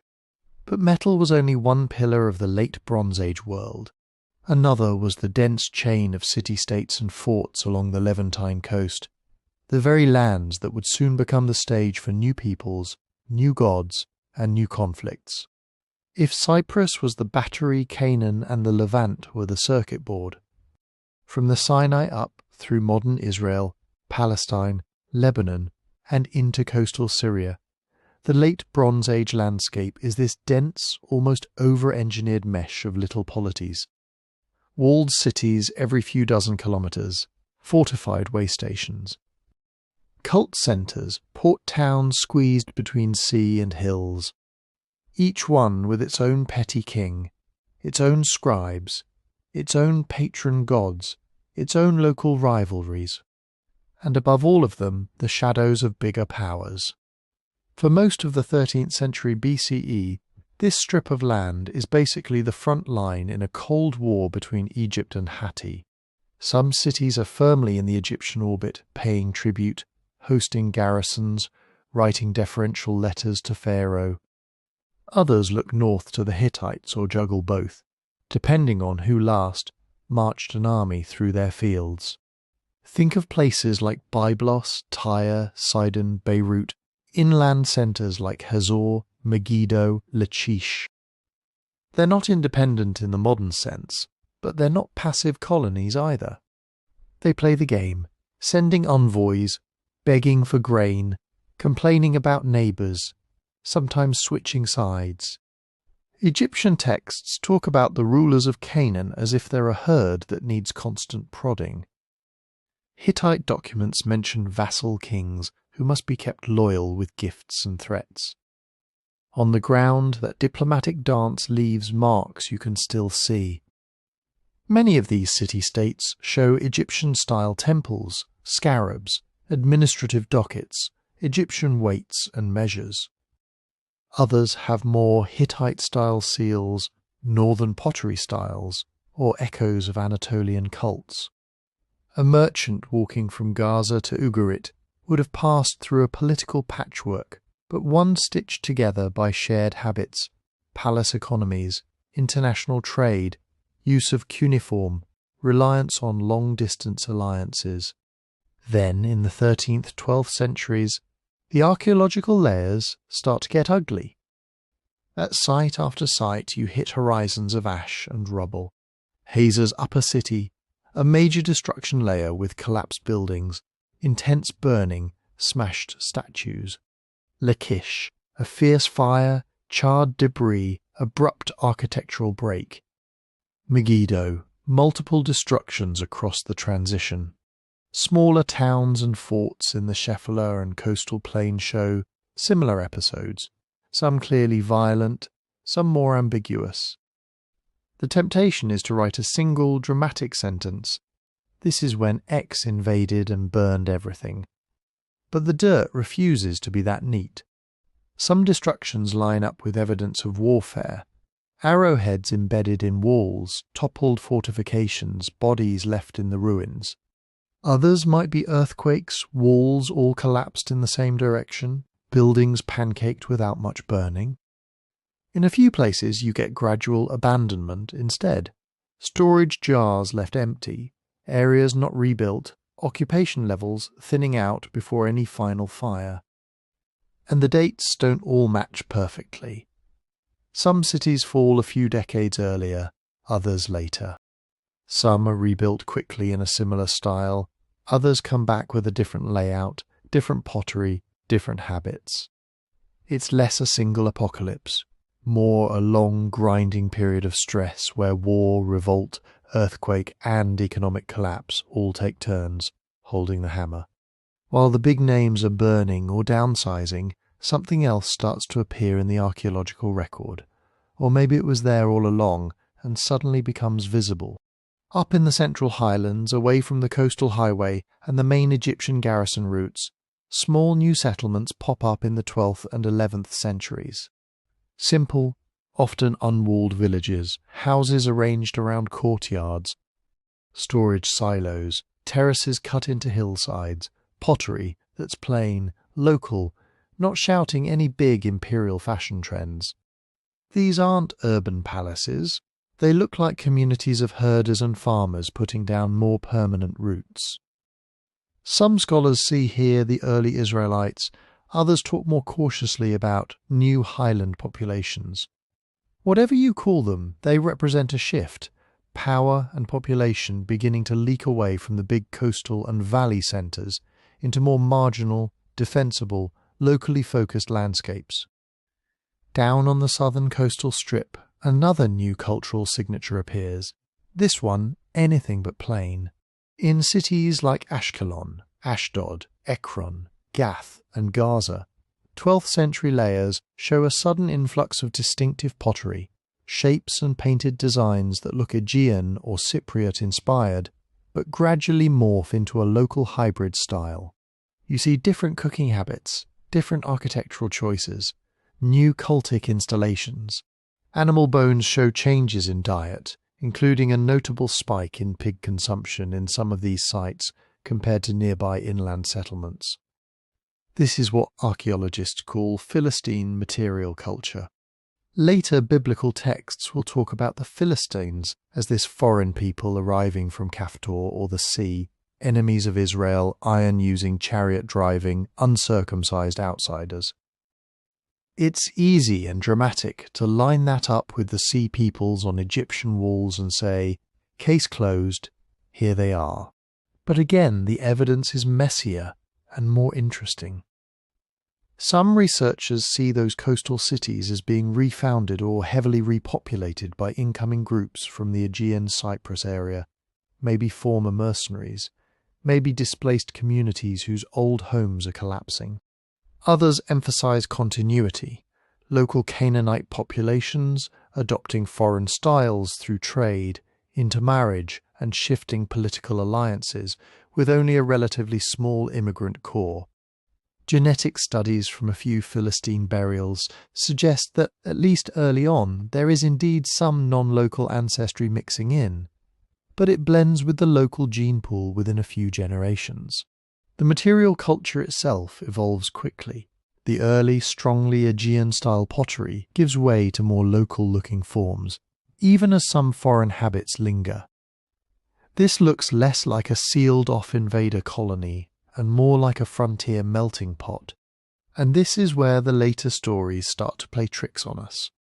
From the vantage point of Iron Age writers, Looking back through centuries of political struggle, these shifts can easily be told as simple invasions. They came from the sea and took our land. We came from the desert and conquered the cities. Neat narratives of arrivals and conquests are powerful identity tools. But on the ground, in the 12th century, the picture is layered. Some cities are destroyed in war, others rot from within as trade dies. Some local groups revolt against their overlords. New highland communities grow as people seek security and autonomy. Coastal towns refashion themselves with foreign styles and perhaps foreign leaders. Mercenaries settle down. Refugees mix with locals. Old gods receive new offerings. New gods are worshipped in old temples. To an Egyptian scribe, that might look like northerners from every land overrunning Canaan. To a later Judean storyteller, it might look like a chosen people entering a land of entrenched foreign enemies. To us, piecing together broken pottery and burnt beams, it looks like a region where imperial control is slipping. Local dynamics are boiling over, and multiple small-scale shifts combine into the sense of a great wave. It's in this chaotic, contested Levant, with city-states flickering out, new groups taking shape, and foreigners and locals tangled together, that Egypt makes its last great stand against the so-called Sea Peoples, and somehow, against the odds, keeps its royal house on the throne. Egypt, at this point, looks like the last adult left in the room. While Hatti vanishes from the written record, Ugarit burns, Mycenaean palaces go dark, and Canaan fractures into a patchwork of losers and newcomers, Egypt is still carving hieroglyphs on stone and dating things by regnal year of Pharaoh so-and-so.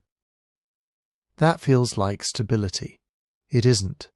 It's something more fragile and more interesting. First, why Egypt holds at all. If you had to be any late Bronze Age empire in a systemic crisis, you'd pick Egypt. Not because their gods were nicer, but because their geography was. Everyone else in this story lives off rain and trade. The Hittites depend on Anatolian upland agriculture and control of caravan routes. Ugarit, the Levantine cities, the Mycenaeans, they're all tethered to the sea lanes, to copper and tin shipments, to merchant convoys and tribute flows that can be cut, raided, or rerouted. Egypt sits on the Nile every year. In good years, at least, the river rises, floods its banks, and leaves behind a strip of dark, insanely fertile soil. You don't need elaborate irrigation canals stretching for hundreds of kilometres. You farm a narrow ribbon of land on either side of a predictable water source, in a valley hemmed in by desert on both flanks and protected by cataracts to the south.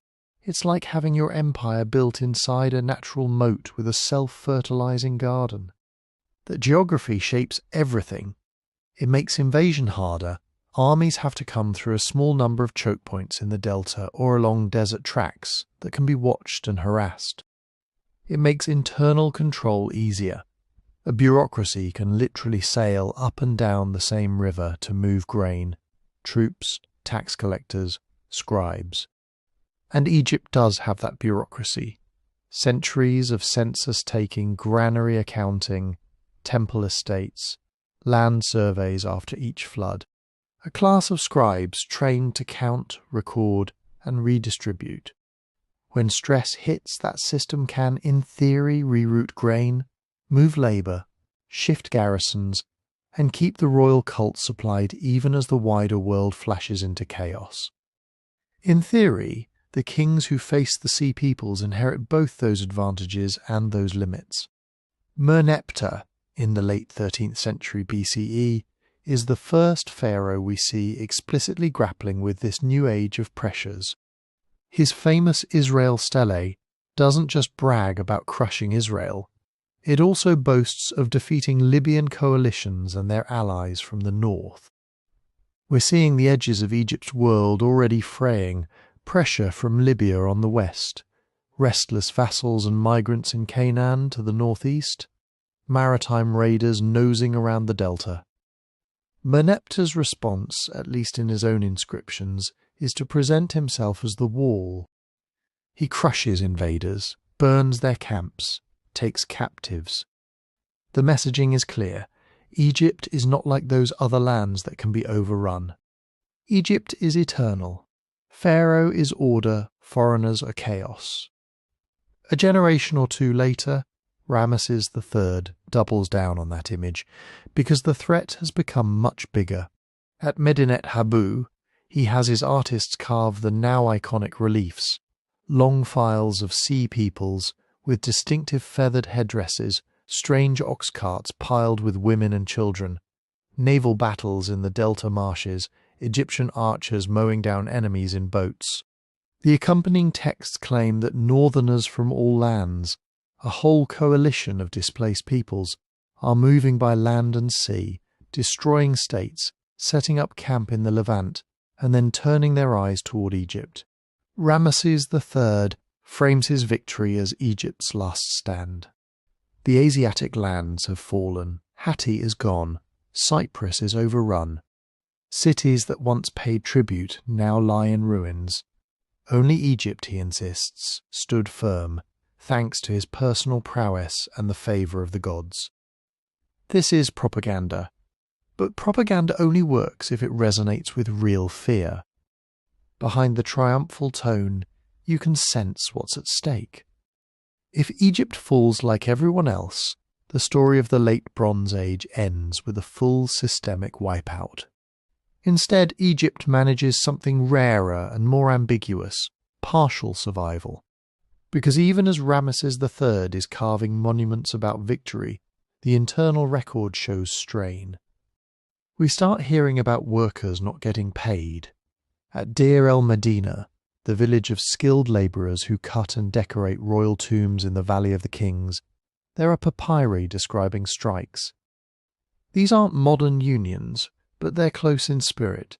Tomb builders down tools and march to complain that their rations of grain and beer are late, sometimes by weeks. When the supply system that feeds the people who build your king's tombs breaks down, something is wrong. We also get those infamous tomb robbery papyri. Multiple investigations under Ramesses III and his successors detail organised gangs breaking into royal and elite tombs, stripping them of gold and valuables, sometimes with the collusion of officials and guards. The documents read like crime reports mixed with courtroom transcripts. Confessions, accusations, lists of stolen goods. You can read this as simple greed, but the scale and the fact that even high-status tombs are targeted suggests a deeper issue. The state can no longer guarantee security, not even for the dead. Temples and tombs, the very symbols of eternal order Egypt prided itself on, become sources of emergency bullion. Economically, Egypt is feeling the same external shock that's killing everyone else, but filtered through its own system. International trade contracts, access to foreign timber, copper, luxury goods and slaves becomes uncertain or expensive. Temple estates, which had ballooned in the New Kingdom, keep absorbing land and resources, turning into semi-autonomous economic powers. Grain might still grow along the Nile, but the apparatus that decides who gets it, palace, temples, army, is under stress and increasingly contested. Politically, the result is contraction. Egypt doesn't vanish, but its footprint shrinks. Control over Canaan is lost or becomes very shallow. Those garrisons and forts we saw in earlier centuries retreat. Egypt's influence over Levantine city-states becomes episodic at best. At home, power starts to fracture between the king in the north and powerful priesthoods and generals in the south. So what does survival actually mean here? It doesn't mean business as usual. It doesn't mean the sea peoples bounce off an invincible shield and everyone goes back to writing polite letters on clay. It means the central court, the idea of Pharaoh and the basic Nile-based agrarian system managed to keep going, while almost every other comparable palace system in the eastern Mediterranean collapses outright. It means the bureaucracy bends, corrupts, improvises, paying workers late, tolerating theft, cannibalizing tombs, but doesn't completely disappear. It means Egypt shifts from being a globe-spanning superpower to being a more inward-looking kingdom, struggling with civil strife, economic inequality, and regional power brokers. In biological terms, you could say Egypt doesn't go extinct. It bottlenecks. The population along the Nile keeps farming. Temples keep functioning. Scribes keep copying texts. But the network of international connections that had defined the Late Bronze Age is gone, and Egypt has to relearn how to be a state in a harsher, poorer, less connected world. That's why Egypt is so valuable as a lens on this collapse. Because here we can watch in unusually rich detail what a complex state actually does when the wider system it depends on starts to fall apart. It fortifies its borders. It reframes its propaganda. It leans harder on its core ecological advantage. It squeezes its own people sometimes to the point of unrest. It cuts costs, lets some things decay, and fights desperately to preserve others. And even when it wins, when Ramesses III beats back the sea peoples at the Delta, the victory is Pyrrhic. Egypt remains, but smaller, poorer, more brittle. Survival in this context is not a triumphant exception to collapse. It's another version of collapse, just one step less terminal. To understand what drove that wider system over the edge, climate, earthquakes, complexity, war, or all of the above, we now need to zoom out again, away from the Nile's narrow lifeline, and look at the bigger forces shaking the entire late Bronze Age world. So let's start with the simplest, scariest possibility. The sky really did start to close. When historians talk about climate in the late Bronze Age, they're not just waving their hands and saying, it got bad. They're pointing to an increasingly dense pile of physical evidence, literal mud, dust and dead plants, that seems to show a serious prolonged shift in weather patterns right when everything falls apart. The basic idea is this: sometime in the 13th and 12th centuries BCE, large parts of the eastern Mediterranean slip into a period of sustained drought. Not one bad harvest, not a single freak year where the rains don't come. We're talking decades of reduced rainfall, punctuated by some truly catastrophic years. How do we know? Not from ancient weathermen, but from proxies. Take pollen. When plants drop pollen, it settles into lakes, marshes and bogs, and gets trapped layer by layer in the mud. Drill a core down into the bottom of a lake in, say, coastal Syria or the Sea of Galilee, and you get a vertical timeline of ancient vegetation.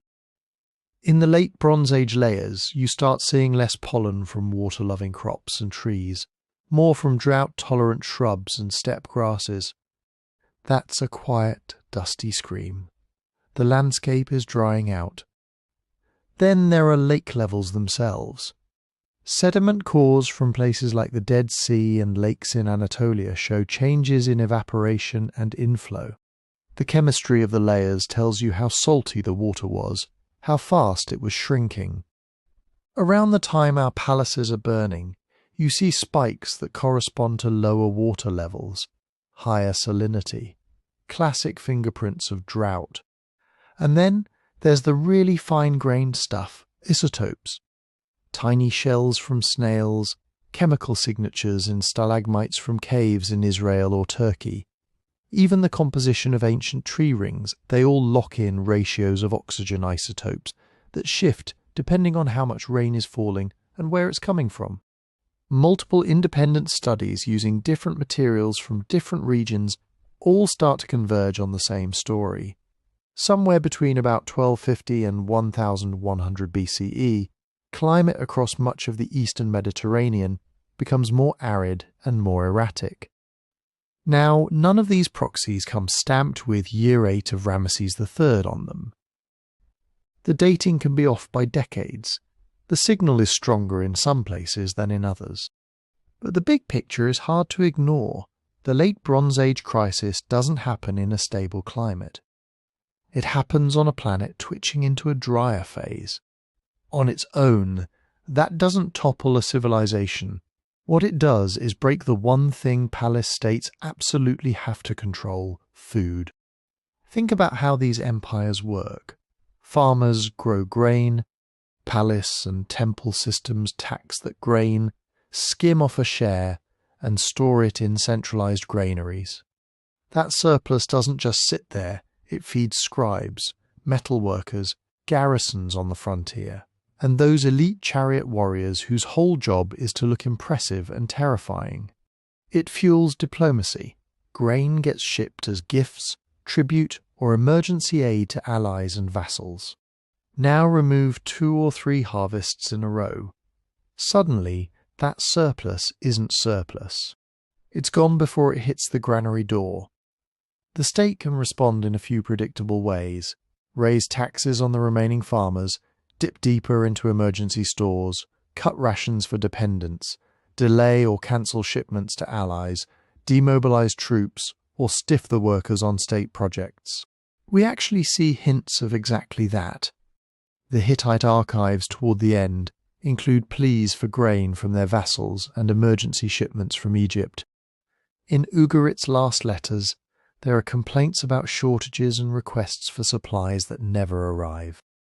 In Egypt, those Deir el-Medina strikes are workers saying, in effect, we're hungry.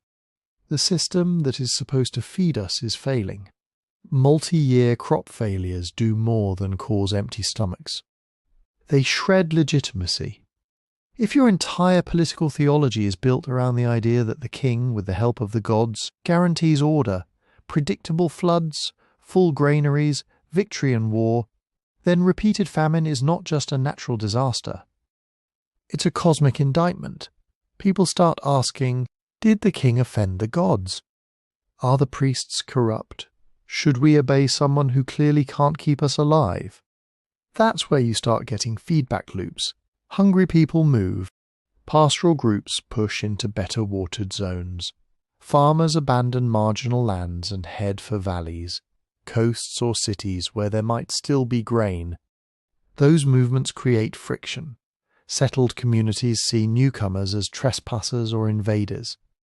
Local elites see opportunity, hire migrants as soldiers, turn them into mercenaries, or use them to pressure rivals. In that kind of world, the line between refugee, raider, and rebel gets very blurry very fast. You don't need a mastermind called Sea Peoples to explain bands of desperate, well-armed migrants showing up on ships and ox carts. Drought plus collapsing tax systems can push people into exactly the kind of high-risk, high-reward behavior we see in the Egyptian reliefs. But it's important not to turn climate into a cartoon villain. For one thing, the drought signal isn't perfectly uniform. Some lake cores show sharper drying than others. Some regions might actually get slightly wetter, even as their neighbours dry out. The Aegean, Anatolia, the Levant and Egypt aren't all experiencing the same thing at the same time, and our dating resolution is rarely precise enough to say, this specific year of low rainfall triggered that specific palace fire. For another, not every drought leads to collapse. States can and do ride out bad decades if their institutions are flexible, their stores are deep and their political bargains are resilient. Egypt, with its Nile buffer and heavy bureaucracy, bends. Hatti, perched in more marginal uplands and heavily dependent on tribute and trade, snaps. So, the most convincing way to see climate in this story is not as the sole cause, but as a pressure multiplier. Take a late Bronze Age system that's already fragile, overextended trade networks, social inequality, reliance on imported metals, political rivalries, maybe a few earthquakes for good measure, and then turn down the rainfall for 30 years. Every existing problem gets worse. Every choice becomes sharper. Compromises that worked in good times no longer hold. Under those conditions, A string of failed harvests doesn't just mean hunger.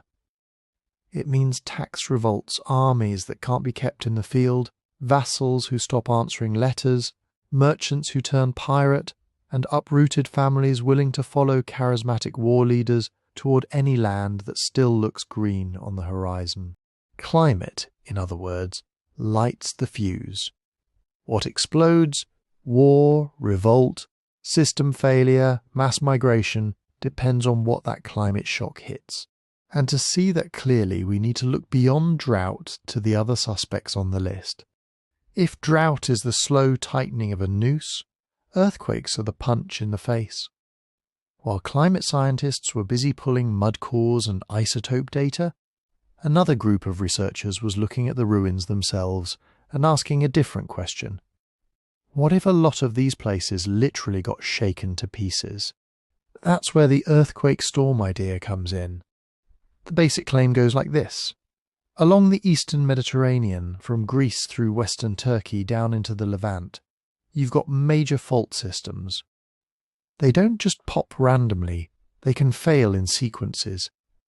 One big quake can change stress on neighbouring segments of a fault, making another big quake more likely in the next few decades, which in turn triggers the next, and so on down the line. Not one apocalyptic megaquake that flattens the whole region at once, but a century-long barrage of serious quakes rippling along the plate boundaries.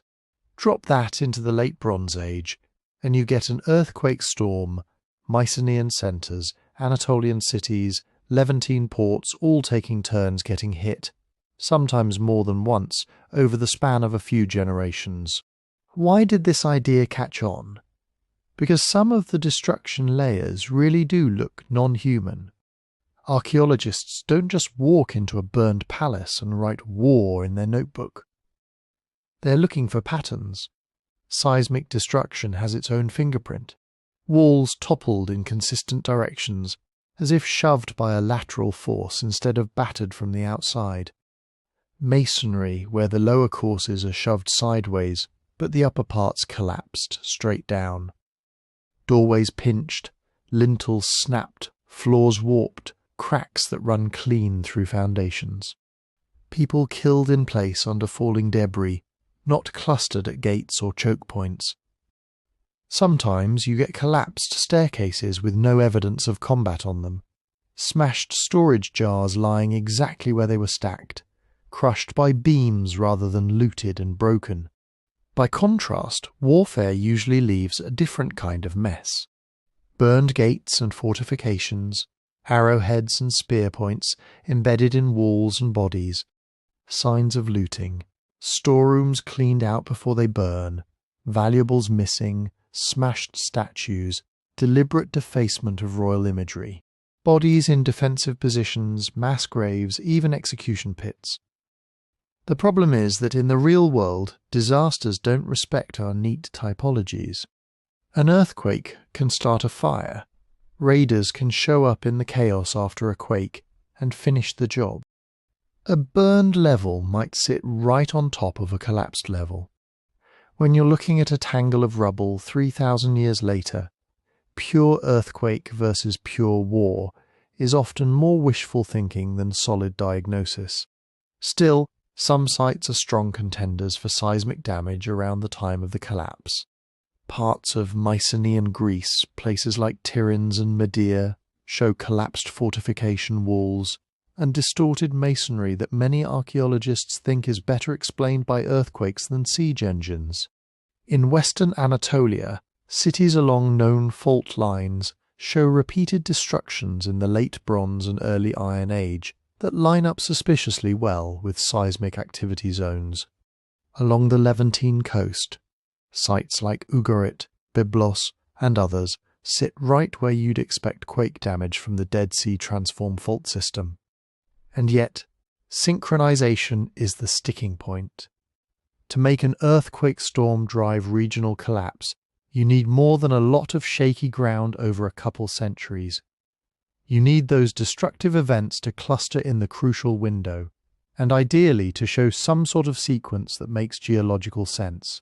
The dating, as usual, is fuzzier than we'd like. Radiocarbon gives you ranges, not single years. Pottery styles shift gradually. A destruction that's somewhere between 1 through 30 and 1180 BCE is good by archaeological standards, but terrible if you're trying to prove tight chains of cause and effect. So depending on how you read the layers, you can draw very different pictures. One researcher's coordinated tectonic storm is another researcher's scattered, unrelated quakes and human-made fires spread over 100+ years. Some destructions once confidently labelled earthquake have been walked back as we found more evidence of burning, weapons, or deliberate demolition. Even so, it doesn't take a perfect regional sequence to see how earthquakes could have poured gasoline on an already smouldering system. Hit a palace centre with a major quake, and you don't just knock down stone. You kill trained administrators, artisans and guards. You smash granaries and storage jars, spill harvests, rupture water systems.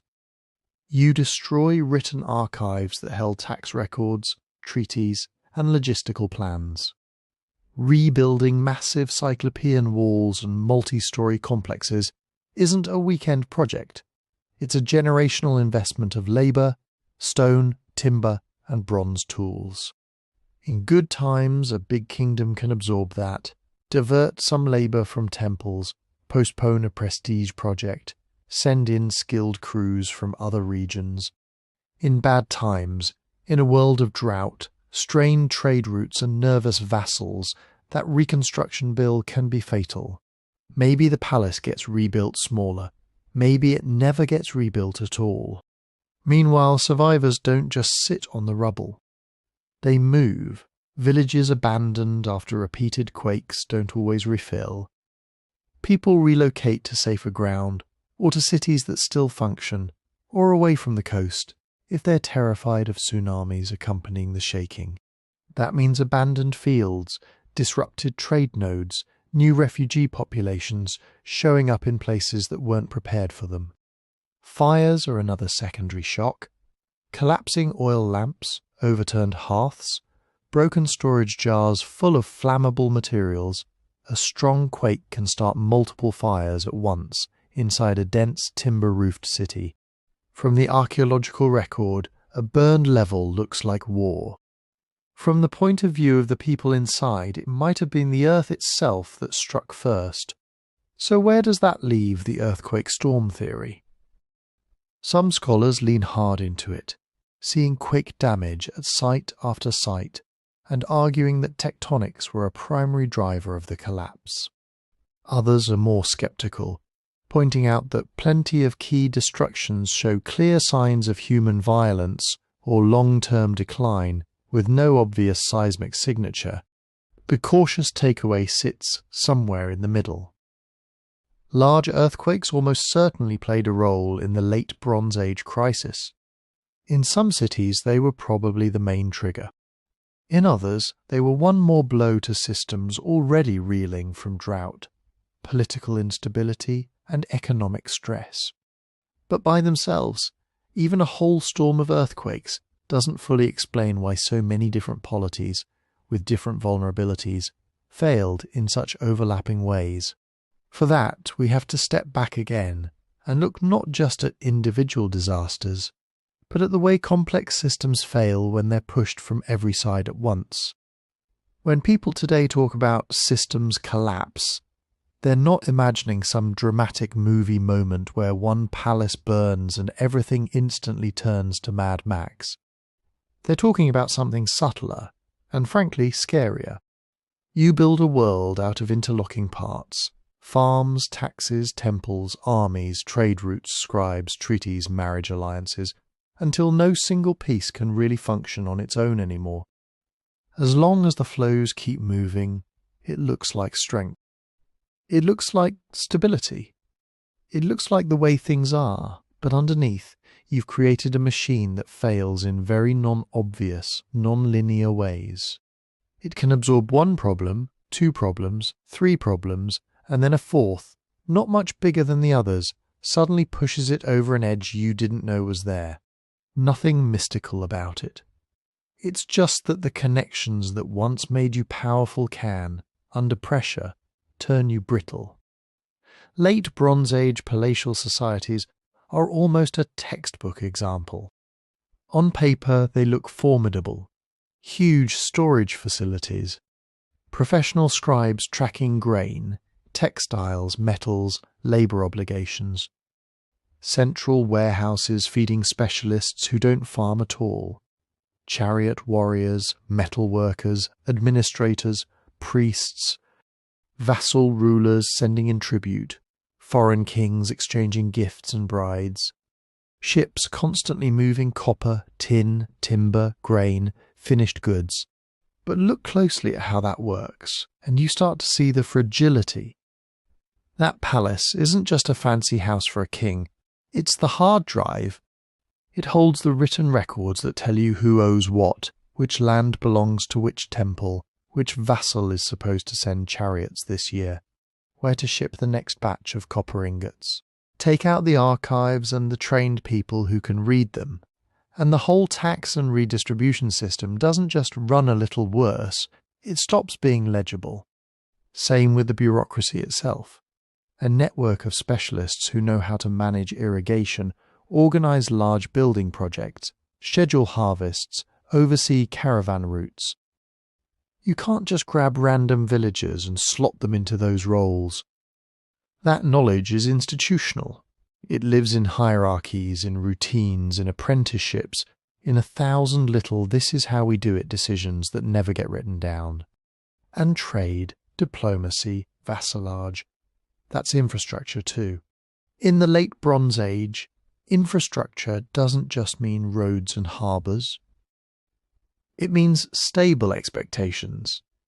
If you're a Hittite vassal on the coast, you plant fields, hire shepherds, maybe build an extra granary because you expect that when the harvest comes in, the tax collector will arrive roughly on schedule and the Hittite garrison will be there if pirates show up. You expect that if a drought hits, you can send envoys inland, maybe get emergency grain shipments, maybe get a tax remission.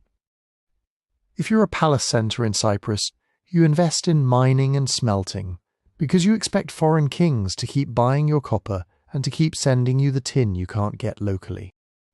You expect that merchant ships will arrive, that harbours will be safe enough, that peace treaties will more or less hold. Those expectations are as real as stone walls. They anchor decisions across the whole system. Now imagine what happens when those invisible supports start to wobble. A few bad harvest years in a row. Not absolute catastrophe everywhere, just local shortfalls that force one kingdom to cut back on its usual surplus exports. Suddenly its ally down the coast doesn't get the grain shipment it was counting on to feed its own urban population. At the same time, a big quake knocks out a major port city. Trade convoys have to reroute. Ship captains raise their fees. Risks are higher. Maybe pirates or desperate coastal populations start hitting ships more often. Meanwhile, a dynastic dispute breaks out in a great kingdom. Two princes, rival claimants. For a few years, the central authority is distracted.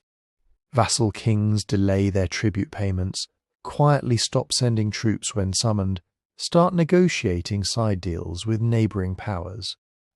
None of these things by themselves are end-of-the-world events. They're the kind of medium-sized shocks societies deal with all the time. But in a tightly coupled system, the effects don't stay local. That missing grain shipment means one royal centre has to dip into its reserves earlier than planned. That in turn weakens its ability to respond when a border region is hit by raiders or drought migrants. The quake-damaged port can't process the usual volume of copper ingots, so a distant kingdom's bronze-making schedule slips, so its ability to arm chariot warriors lags behind its enemies. The succession crisis makes treaties feel less reliable, so vassals hedge their bets, hoard resources, invest less in long-term projects. Feedback loops multiply. A king who senses weakness in a neighbour is more likely to press his advantage, which creates new refugees, which strains somebody else's resources, which makes yet another border more volatile. Each decision is rational in the moment. The overall pattern is downward. Joseph Tainter, one of the big names in collapse studies, argues that societies solve problems by adding complexity, more layers of administration, more specialized roles, more infrastructure, and that each extra layer has a cost. It works until the point where the cost of maintaining all that complexity outweighs the benefits. You can translate that into late Bronze Age terms without using a single modern buzzword. Think of a Mycenaean palace that has extended its reach over dozens of villages. It has scribes, overseers, tax collectors, a standing force of elite warriors, elaborate religious festivals, and obligations to foreign allies. In good times, villagers tolerate heavy extraction because the palace offers protection, prestige, and access to trade goods. But when times get rough, when harvests falter, when caravans disappear, when royal courts are slow to send aid, that same palace becomes a burden. The villagers are still expected to send grain, labour, and sons for the army, but the flow back down the chain weakens. At some point, the cost of staying plugged into the palatial system stops feeling worth it. Collapse from this angle doesn't require everyone turning barbarian overnight. It can look like 1,000 local decisions to stop paying a tax, to ignore a royal summons, to move a household a few kilometres further from the palace's reach. It can look like raids that used to be suppressed now going unpunished.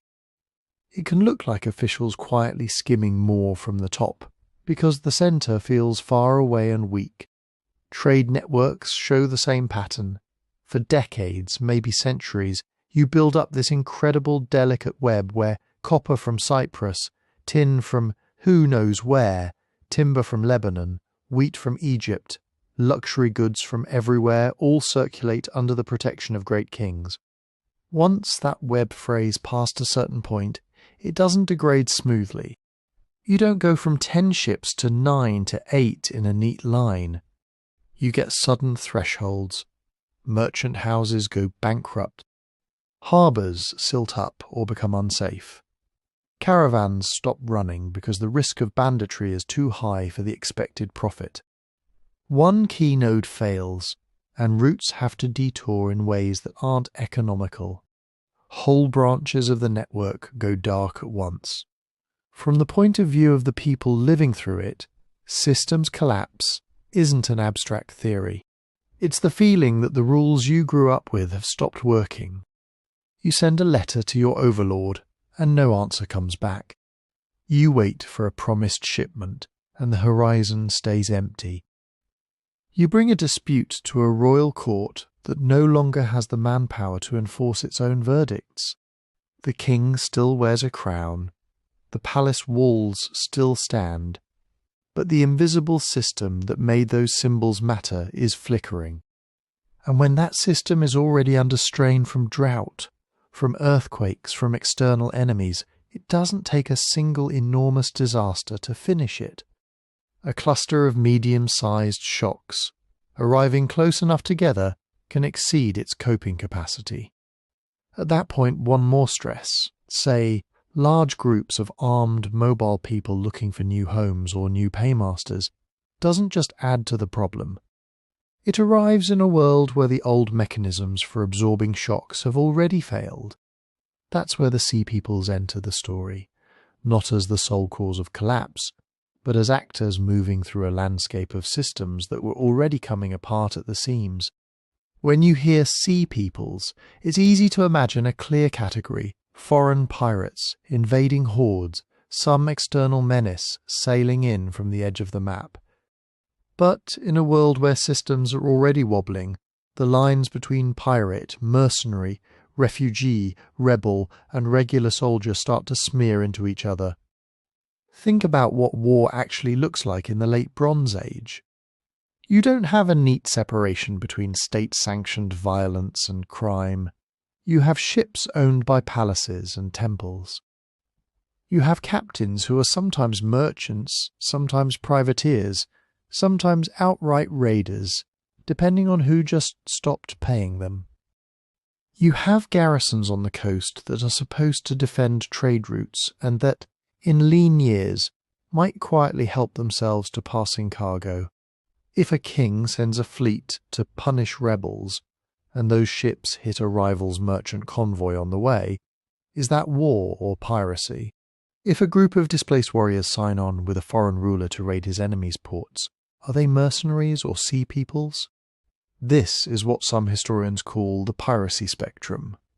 On one end you have fully state-run operations, royal fleets, official campaigns carved into stone with triumphant inscriptions. On the other end you have small independent bands hitting coastal farms or unescorted ships, maybe based out of hidden inlets or islands. In between lies a huge grey zone, a Hittite vassal on the coast, who stops getting his stipend, might keep his troops together by supplementing their income at sea. A Mycenaean warlord who's lost favour with the palace might take his followers and their boats and go freelance. A group of Sherden warriors who were once hired as bodyguards might, after their paymaster collapses, turn their skills directly onto the shipping lanes. Same people, same weapons, different label depending on who they're working for this season. Now layer on internal revolt, because when we talk about the collapse of these kingdoms, it's not just enemies at the gates, it's the people under their own flags who start to peel away. Peasants who have had enough of high taxes and forced labour, especially when the palace can no longer guarantee food or protection. Vassal rulers who sense weakness and decide this is their moment to stop sending tribute and start acting like kings in their own right. Rival elites inside the court who use foreign invasions or famines as cover to settle scores. We actually see this in some of the text's letters complaining that towns have gone over to the enemy, reports that peasants have abandoned fields and taken to the hills, Egyptian inscriptions that brag not just about defeating foreign foes, but about crushing rebels and troublemakers at home. When a palace burns, you can't always tell from the ashes whether it was foreign invaders, angry locals, a court coup, or a combination. And revolt can feed straight into the piracy spectrum. Take a coastal district where the central government has basically dropped out. The garrison hasn't been paid. The local governor is eyeing independence. Grain shipments are sporadic. In that situation, who controls the harbour? Who decides which ships are legal and which are pirate? If the old navy has rotted away, if the big kingdoms can't patrol the seas regularly, the entire risk-reward equation for maritime violence changes. Before attacking a merchant ship might bring swift retaliation, a fleet shows up, a garrison gets reinforced, your village gets torched. Now the nearest big power might be weeks away, or embroiled in its own succession crisis, or begging for grain instead of sending warships. Trade routes that once felt like highways under royal protection suddenly look like unguarded treasure caravans. And not just for outsiders. Coastal farmers, former soldiers, laid-off rowers, foreign mercenaries who never got paid. All of them have reasons to pick up spears and oars and try their luck at sea. Some raids are probably opportunistic, a single ship, a vulnerable storehouse. Others might be semi-organized, a few ships under a charismatic leader hitting multiple ports in a season. A few might turn into something bigger, attracting followers from different regions, different languages, united only by the fact that there's more to gain on the water than staying home. When Egyptian texts talk about the northern countries being in confusion, when letters from Ugarit beg for ships that never arrive, what you're seeing is that window of vulnerability. The moment when navies are weakened, escort systems break down, insurance against loss evaporates, and the sea becomes a hunting ground. This is where the label Sea Peoples gets especially slippery. It sounds like an ethnicity, as if there was a single people with a shared homeland, language and culture, who woke up one day and decided to burn half the eastern Mediterranean. But read the inscriptions closely, and what do you actually see? Lists of names that might be ethnic groups or clan labels or military companies or something like the Men of X Island and the Men of Y Coast thrown together for a specific campaign. References to people who fight on land and sea. Mentions of them coming from the Isles, but also of them settling in Canaan, serving in Egyptian forces, showing up as elite bodyguards and as enemies. Instead of imagining one giant sea people's nation, it may make more sense to picture coalitions of convenience. Bands of warriors, refugee families, disaffected vassals, ex-mercenaries, and local opportunists forming temporary alliances around immediate goals. Find land, find plunder, find a new employer. Today, they're raiding the Nile Delta. Next decade, their sons might be garrisoning an Egyptian fortress. A few generations later, their descendants might be farming in Philistia, speaking a Canaanite dialect, worshipping local gods, and preserving only a faint memory that our ancestors came by sea. How much of this is solid fact? Not much.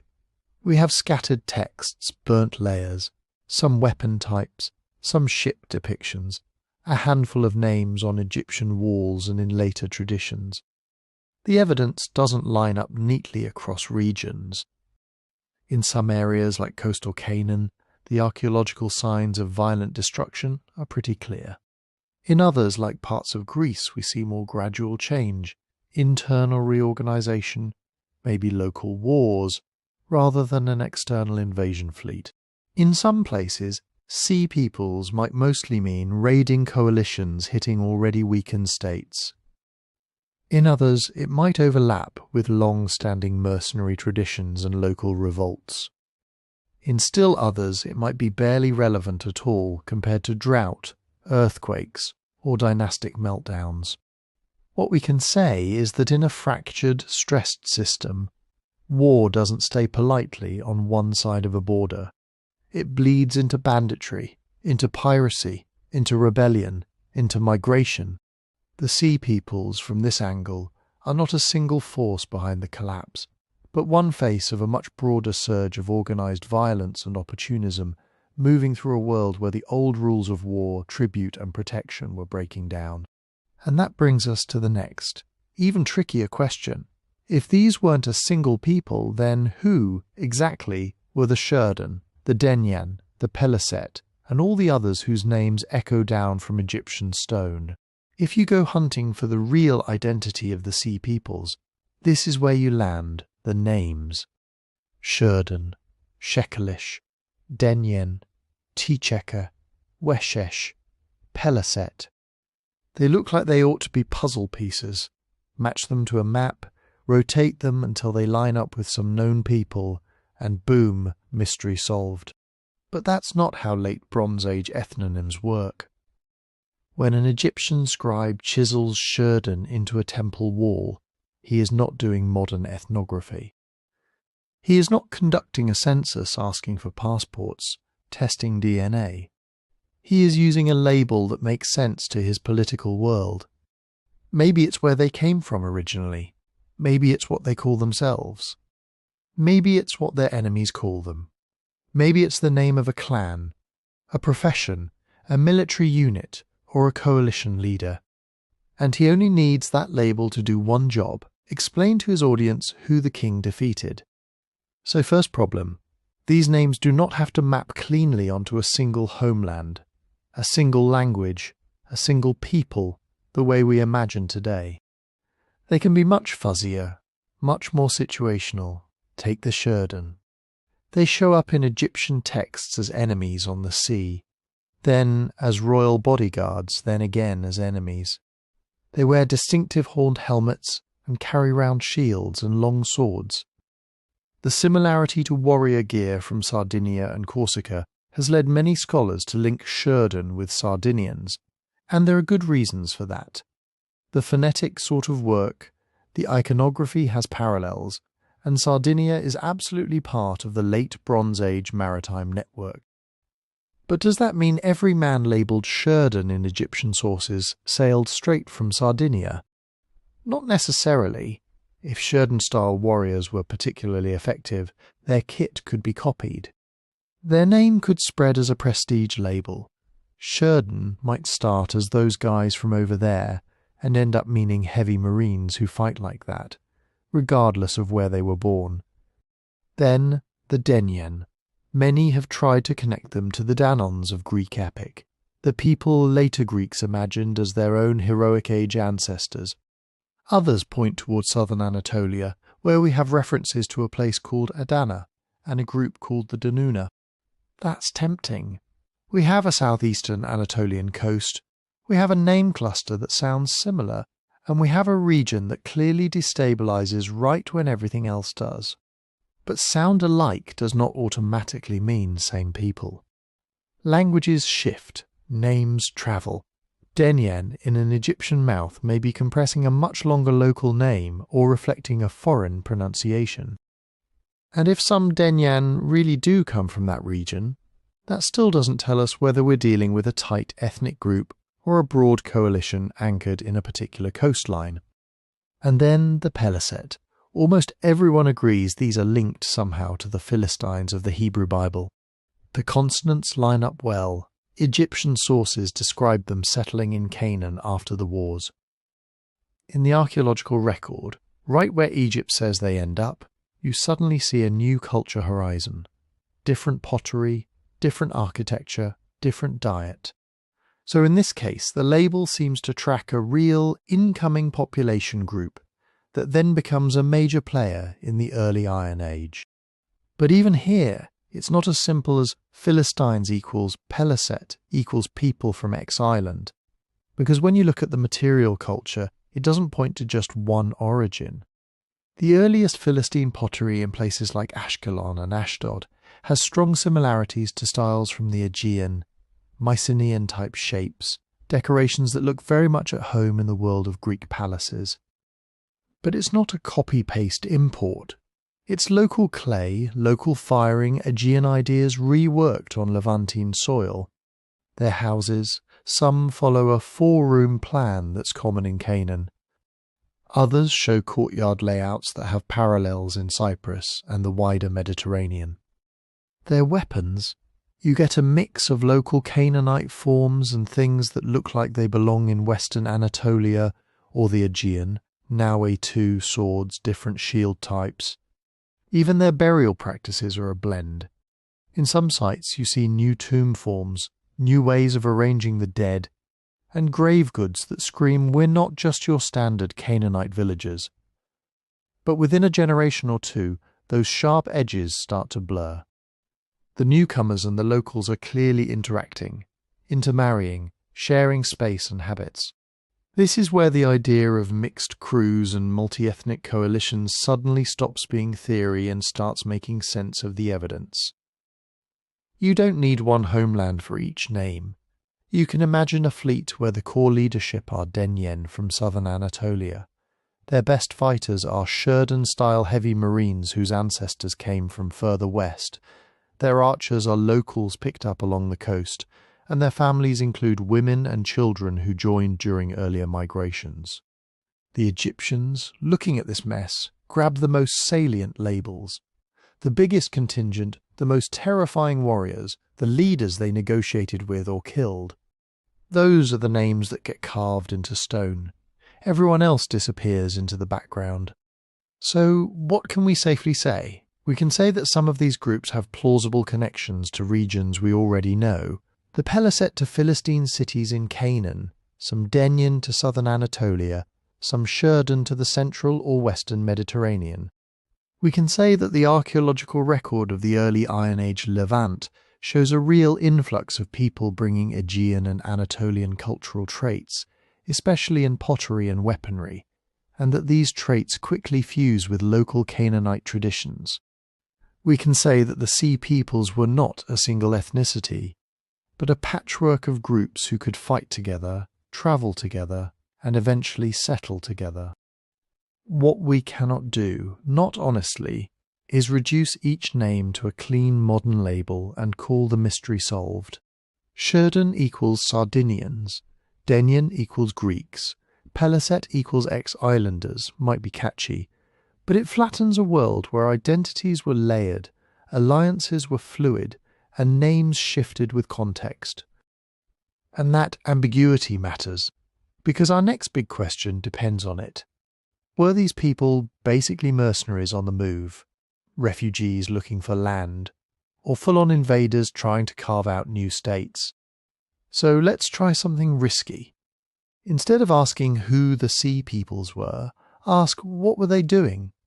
There are three big models historians use here, and they're less about bloodlines and more about behaviour. First, the mercenary model. In this picture, a lot of these groups start out as hired muscle inside the late Bronze Age system. We actually see this happening. Sherden guarding the Egyptian king. Foreign archers and chariot crews, listed on palace ration tablets. Mycenaean-style warriors working for Hittite vassals. If you're a great king in 1200 BCE, this is normal. You recruit tough fighters from the edges of your world. You pay them in food, silver and loot, and you plug them into your army. They get prestige, you get shock troops. Now read the Egyptian texts through that lens. When Ramses II and later Merneptah talk about Sherden as enemies, and then as royal guards, it fits. These are the same kinds of people doing different jobs at different moments. When letters from Ugarit complain about ships of the enemy and ask for troops, you can imagine ex-mercenaries, suddenly unpaid, turning pirate. The coalition that hits Egypt under Ramses III? In mercenary mode, it looks like a gigantic, out-of-control condottieri company. Former hired warriors, their relatives, their camp followers, all moving together because the old paymasters have collapsed or defaulted. Second, the refugee model. Here, the starting point isn't a job market, it's catastrophe. If drought, famine, and war hammer the Eastern Mediterranean, at the same time, people move. Not just warriors, whole communities. And the Egyptian texts absolutely hint at that. Medinet Habu doesn't just show warriors, it talks about their women and their children and those famous wagons trundling along. The narrative is clear. They came from their isles, destroyed lands on the way, and then camped in one place, in the midst of Amuru, with all their belongings. That is refugee language. The settlement evidence in Canaan lines up intriguingly. At sites later associated with the Philistines, you don't just get fortresses full of men. You get towns, houses, ovens, loom weights, children's burials. Everyday life, not just garrisons. Suddenly, families in wagons sounds less like a bit of propaganda theatre and more like a plausible snapshot of stressed populations on the move, seeking somewhere, anywhere they can plant roots. Third, the invader model. This is the classic one, organised conquest. In this version, leaders of various coastal and island groups see the late Bronze Age system wobbling and make a decision. They form coalitions, build fleets, and deliberately target rich, weakened states to carve out new territories. Read Ramses III's inscriptions from this angle and you hear it differently. The Sea Peoples are not random drifters. They are alliance partners named like Confederate units. They burn cities in Hatti, in Amuru, in Cyprus, and then come for Egypt with land and sea forces in a coordinated campaign. The archaeology in Philistia can also be read this way. New elites appear with distinct material culture. Fortified centres rise on the coast. Local power balances flip. To the people already living there, this doesn't feel like gentle resettlement. It feels like a takeover. So, which is it? Mercenaries, refugees, or invaders? Here's where the story actually gets interesting. It doesn't have to be just one. Take those wagons again. Are they literal columns of families planning peaceful resettlement? Are they stage props in an Egyptian victory narrative? designed to make the enemy look both dangerous and pathetic? Are they the logistical tale of a conquering army that fully intends to stay? The answer can be yes, depending on which group you're looking at and when.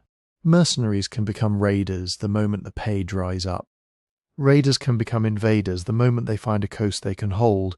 Invaders can become refugees if their campaign fails and they have to run, dragging whoever's left with them. And if they win, they turn into settlers and eventually into locals in the next generation's story. We actually see these role shifts in individual names. Sherden move from enemies to bodyguards to enemies again. Peleset go from sea-born fighters in Egyptian texts to land-based city dwellers in the archaeological record.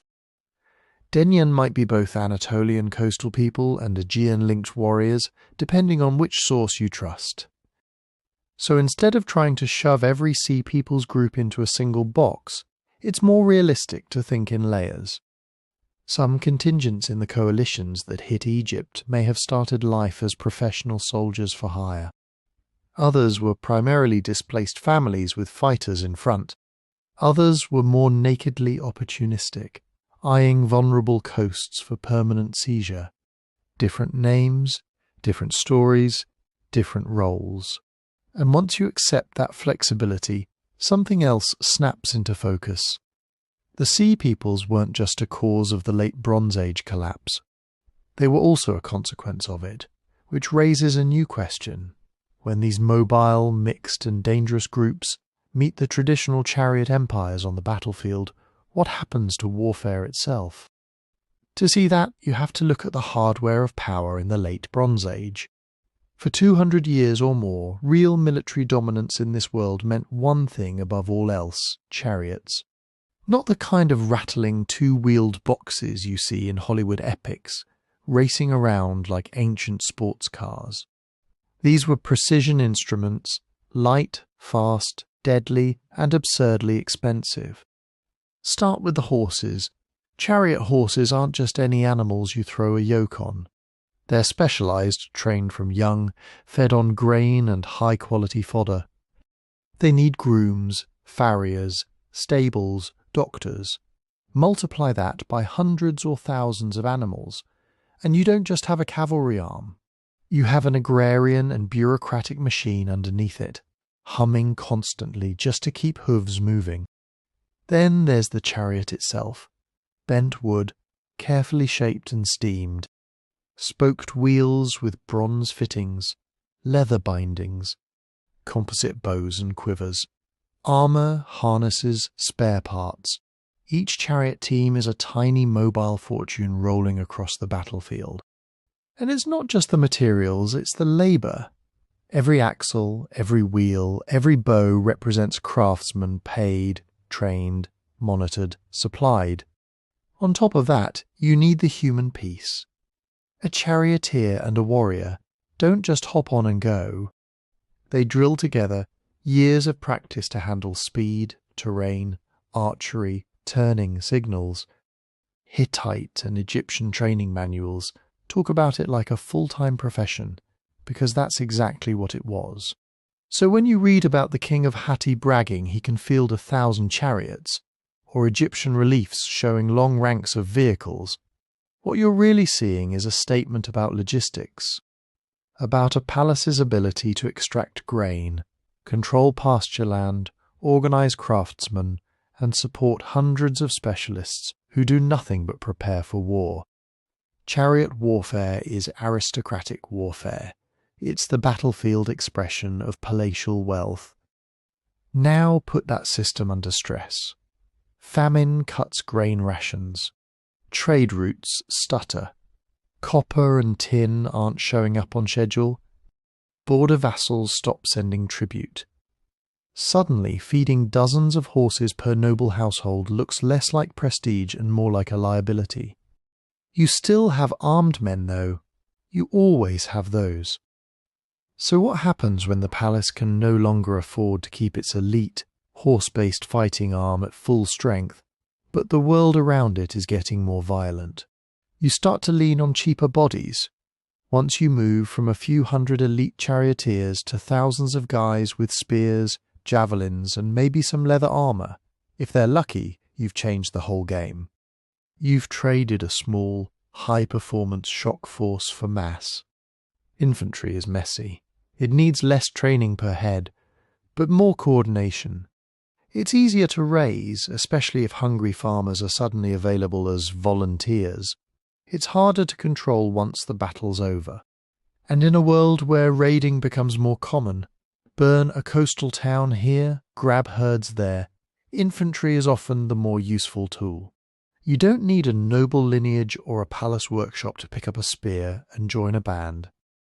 You just need desperation and a leader promising loot. That's where the Sea People-style coalitions fit. They look in many reconstructions like mixed forces. Some chariots where they can get them, lots of infantry, lots of ships. Not the carefully drilled, caste-bound chariot corps of the old order, but something looser. More flexible, cheaper. So did some shiny new piece of gear suddenly make those looser forces superior? Is this a technology revolution story? Maybe, but probably not in the way people like to imagine. Yes, we see changes in weapons. Now A2-type swords with stronger tangs and different balance. New spear designs. More effective armor, changes in shield shapes. Scholars argue about whether these innovations originated in the Aegean in Central Europe in Anatolia, and how fast they spread. It's tempting to say, here, this new sword killed the Bronze Age.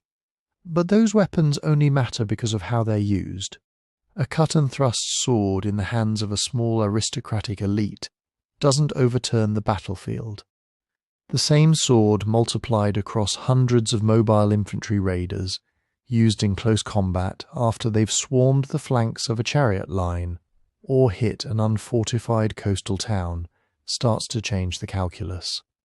Organization turns tools into systems. Think about it in layers. At the top you have the old palatial armies, chariot corps supported by select infantry, fed and equipped through bureaucratic channels. Their strength is discipline, training, and the ability to mobilize in set campaign seasons. Then you have emerging infantry-heavy forces, mixtures of ex-mercenaries, displaced locals, upstart chiefs. Their strength is numbers, speed, and willingness to operate outside the polite calendar of war. They can raid in bad years, in off-seasons, in places the palaces haven't fortified because nobody respectable used to attack that way. Underneath both, you have the basic economic questions. Who controls food, metal, labour, and roads? If your kingdom's power is built on chariots, and chariots need peace in the countryside, reliable fodder, and long-distance bronze supplies, then every drought, every lost vassal, every cut trade route quietly eats away at your real military capacity. If your power comes from loosely organized warrior bands and ships that can beach anywhere, you're less exposed to those same shocks. You're still vulnerable, oarsmen need to eat too, but your costs are distributed and your fighters are often their own quartermasters. And that's where politics creeps in, because the kind of army you can field shapes who matters inside your society. Chariot empires privilege a narrow elite, warrior nobles, princes, and their retinues. The palace that can outfit them holds the keys to violence. Lose the tax base that feeds those horses and smiths, and those elites lose leverage fast, or they turn rogue, offering their skills to whoever can still pay. Infantry-heavy systems open doors. At least a crack. A local strongman who can gather 300 men from nearby villages, promise loot, and keep them mostly alive. Suddenly matters more than a noble with a pedigree, but no horses. A sea captain with a few good ships and veteran fighters can negotiate almost as an equal with a starving palace, or ignore it entirely and raid for himself. This doesn't mean technology caused the collapse or that some magic new sword automatically flips the board. Geography still matters. Open plains favour chariots longer than rocky hillsides do. Narrow coastal strips encourage ships and foot soldiers. Fortified inland capitals can still be tough nuts to crack if they can hold out through a bad year. What it does mean is that, as the late Bronze Age system phrase, the most fragile piece of its military toolkit is the one most closely tied to its own prosperity, the chariot. As that erodes, warfare democratizes not in a modern egalitarian sense, but in the sense that violence becomes accessible to more players, at more scales, under more conditions. And once violence becomes cheaper and more widely available, it doesn't just change who wins battles. It changes who gets to be a state. Because in the ruins of the old chariot kingdoms, the groups that can organize men, weapons, and food in new ways are the ones that will write the next chapter. When you zoom out and look at what comes after the palaces burn, it's easy to just see a big blank. Older books literally call it a dark age. Fewer texts, fewer giant monuments, fewer kings bragging in stone. The temptation is to imagine everything just stops. Civilization off, barbarism on. But that's not what the archaeology shows. It looks less like a lights-out moment, and more like somebody took the wiring of the late Bronze Age and ripped it out of the walls. The power is still there. It just starts flowing through different circuits. First obvious change, the palaces, those huge centralized complexes at Mycenaean, Pylos, Hattusa, Ugarit, that one weirdly giant building that runs half the economy and half the religion. In a lot of places they vanish, or they shrink into something much more modest. In Greece, the Mycenaean palaces are gone, but people don't disappear with them. They move to smaller villages, hilltop sites, scattered farmsteads. The big storerooms and central archives are gone, but local chiefs, clan leaders, and household heads step into the vacuum. Power gets chopped into smaller pieces. In the Hittite world, the imperial capital at Hattusa empties out. But in southeastern Anatolia and northern Syria, you start seeing small Neo-Hittite and Aramaean kingdoms, Carchemish, Melid, Zinkerli, cities with their own kings, their own cults, their own carved monuments. They're not running 1,000-chariot armies anymore. They're running compact little states, negotiating, fighting, and intermarrying in a crowded landscape. Trade routes do something similar. The long, palatially managed highways of the late Bronze Age, tin from the east, copper from Cyprus, fine textiles from the Levant, grain moving to whoever can pay, break up. The big through corridors get interrupted by war zones, depopulated areas, or new powers charging tolls. But trade doesn't stop. It reroutes. You start seeing more short-haul movement, coastal hops instead of giant overland caravans, local metal sources exploited more intensively, small ports that used to be side notes becoming important hubs. Cyprus stays in the game as a copper exporter, but its political map fragments. Some Levantine harbours that had been minor under Egyptian oversight suddenly matter a lot more in a looser, more competitive world. That fragmentation shows up in how people write or don't. In some regions literacy crashes. The linear B script used in the Mycenaean palaces vanishes with them. For a couple hundred years in mainland Greece, written records are basically gone.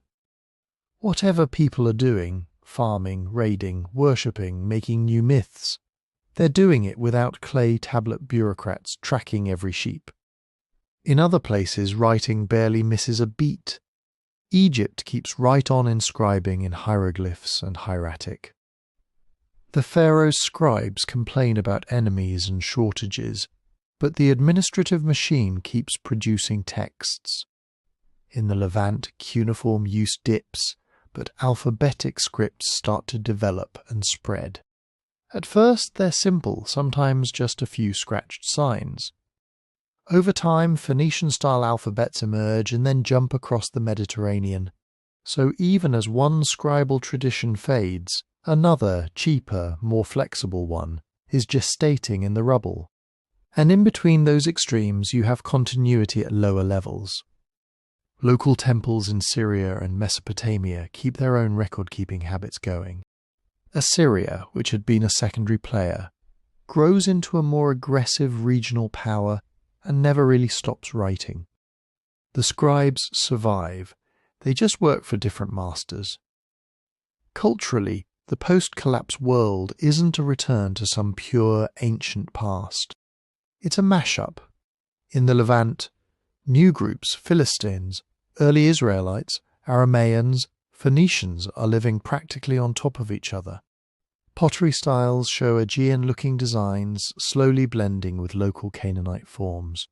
Philistine elites might start out with fancy, Mycenaeanish drinking sets and pork-heavy diets, but a couple generations later they look more Phoenician or Canaanite in material culture. Religion shifts too, but not in a clean before and after way. Old gods get new epithets. Local Yahweh worship in the highlands, Baal and El in the lowlands, Astarte riding ships along the coast. Ideas and rituals move along with traders, migrants and mercenaries.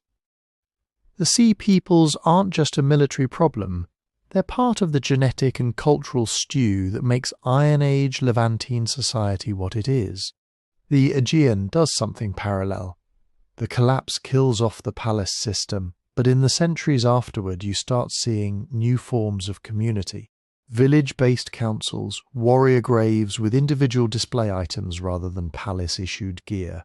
Later Greek epic memory, Homer and company, remembers the palatial world as a kind of legendary past. But it's coming out of this in-between era, where people still tell stories about great kings and chariot wars while living in smaller, tougher communities run by local leaders. By the time Polis, Greek city-states emerge, they're using alphabetic writing, not linear B. Their gods bear names that would be familiar to a Mycenaean, but their politics, warfare and economy are products of these post-collapse experiments. Then there's the metal that gives the age its name, iron. It's tempting to imagine this as a clean technological revolution. Bronze Age ends, Iron Age begins. Everybody upgrades their swords overnight. Reality is much messier. People had been tinkering with iron long before the collapse, mostly as a rare prestige material. High-status objects, ceremonial blades, fancy inlays.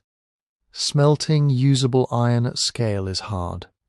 You need higher, more controlled temperatures. You need to know how to work and rework the metal. After the collapse, iron doesn't instantly replace bronze. For a long stretch you find both side by side. Bronze is still great for many uses, and in some regions it remains easier to produce reliably. Iron starts to make more sense where tin supplies have become unpredictable, or where local iron ores are accessible and people have the knowledge to work them. Some highland zones and frontier areas seem to adopt functional iron tools and weapons earlier, because they're less plugged into old bronze networks anyway. Core, formerly rich regions may cling to bronze longer, because they still have some stockpiles and know the system. So the Iron Age is really an era of uneven adoption. Pockets of innovation and skill, areas where iron is still exotic, and places where people are recycling bronze from ruined palaces for generations. What all of this adds up to is a reconfiguration, not a simple rise and fall graph. If you were a palace scribe in Ugarit, the end would feel like unambiguous disaster. Job gone, city in flames, archives baked into archaeology by sheer bad luck. If you were a small farmer in a marginal valley, or a hilltop chief who'd always been half under somebody's thumb, the picture might look different. Suddenly there's no great king demanding grain shipments. No far-off overlord monopolizing metal and horses. You might pay tribute to a nearer, smaller ruler, or juggle between several. You might pick up a spear and join a raiding band. You might move to a new town sprung up along a reoriented trade route. The world is more dangerous. It's also in some ways more open. So when historians talk about the Late Bronze Age collapse, it's worth mentally swapping, in other words, fragmentation, decentralization, transformation. A globalized, palace-centered system burns down. In its ashes, dozens of smaller experiments in power, culture, technology, and belief start running in parallel. The early Iron Age isn't just what happens after everything dies. It's the crucible where the next phase of Mediterranean and Near Eastern history is forged. For all the smoke and broken walls and baked tablets, the Late Bronze Age collapse is still mostly a jigsaw puzzle where half the pieces are missing and someone spilled a different puzzle into the same box. Start with the question that launched this whole video. Who were the Sea Peoples actually? We still don't know in the way people want us to know. Not with a neat list. These guys were from here, those guys were from there, led by King so and so sailing in year X along route Y. Instead, we have fragments. Egyptian reliefs and inscriptions throw out names: Sherden, Shekelesh, Denyen, Peleset, Jekka, Weshesh. Some of those names sound vaguely like places or peoples we know from other sources. Others don't line up with anything safely identifiable. Were the Sherden originally from somewhere in the central Mediterranean? Maybe Sardinia, maybe not. Were the Peleset the people we later meet as the Philistines in the Levant? Strong possibility, still argued over. Are the Denyen connected to the Danoi of Greek epic, or the people of Adana in Cilicia, or neither? Depends which specialist you ask and what day they're having. We don't know their internal structure either. Were these organised coalitions with leaders, councils and agreed routes? Or were they ad hoc clusters of ships, mercenaries, traders, refugees, glomming together short-term for specific raids or migrations and then breaking apart again? Egyptian art shows neat battle lines and royal enemies, because that's how pharaonic propaganda works. But the real dynamics could have been far messier. Captain-level decisions, family groups moving with armed escorts, local warlords hiring outsiders, who then decide they'd rather keep the land than the pay. Their roots are fuzzy too. We know there were attacks on Cyprus, on the Levantine coast, on the Nile Delta. We have shipwrecks like Uluburon and Cape Gelidonia hinting at traffic patterns before and after the crisis. We have destruction layers in places like Ugarit and Lachish. What we don't have is a reliable itinerary. Did these groups move in a kind of rolling front from somewhere in the central or western Mediterranean past Cyprus into the Levant and then down toward Egypt? Or were there multiple staggered waves, some moving from Anatolia south, others coming east across the sea, intersecting in chaotic ways? The archaeology lets us sketch options. It doesn't lock in a single map. Even the chronology is more slippery than it looks. Egypt gives us anchor points, the reigns of Merneptah and Ramesses III, the years when major battles were recorded. But outside Egypt we rely heavily on relative dating. Pottery styles, architectural phases, radiocarbon dates with error bars wide enough to blur a human lifetime. Did City A fall before City B? Did famine hit this region years before raids reached that harbour? Did earthquakes precede or follow social unrest? You can build different sequences from the same dataset just by nudging dates a few decades in one direction or another. That's part of why scholarly disagreement never fully goes away. Archaeologists also keep changing the story not because they're fickle, but because the evidence base keeps shifting under their feet. New excavations open up in places that were previously off-limits or ignored. A minor mound gets dug, and suddenly there's a destruction layer, or a hoard of weapons, or a small archive that forces everyone to redraw their maps. Dating methods get refined, radiocarbon calibration curves improve. We get better at analysing burnt seeds, animal bones, residues in storage jars. A destruction that used to be dated sometime in the 12th century BCE can suddenly be narrowed, though never perfectly, to perhaps 1 or 2 generations. Then there's ancient DNA. People love the idea that you can just swab a tooth from a Philistine cemetery and get a magical pop-up window, Origin Island X, Parents, Sea Peoples.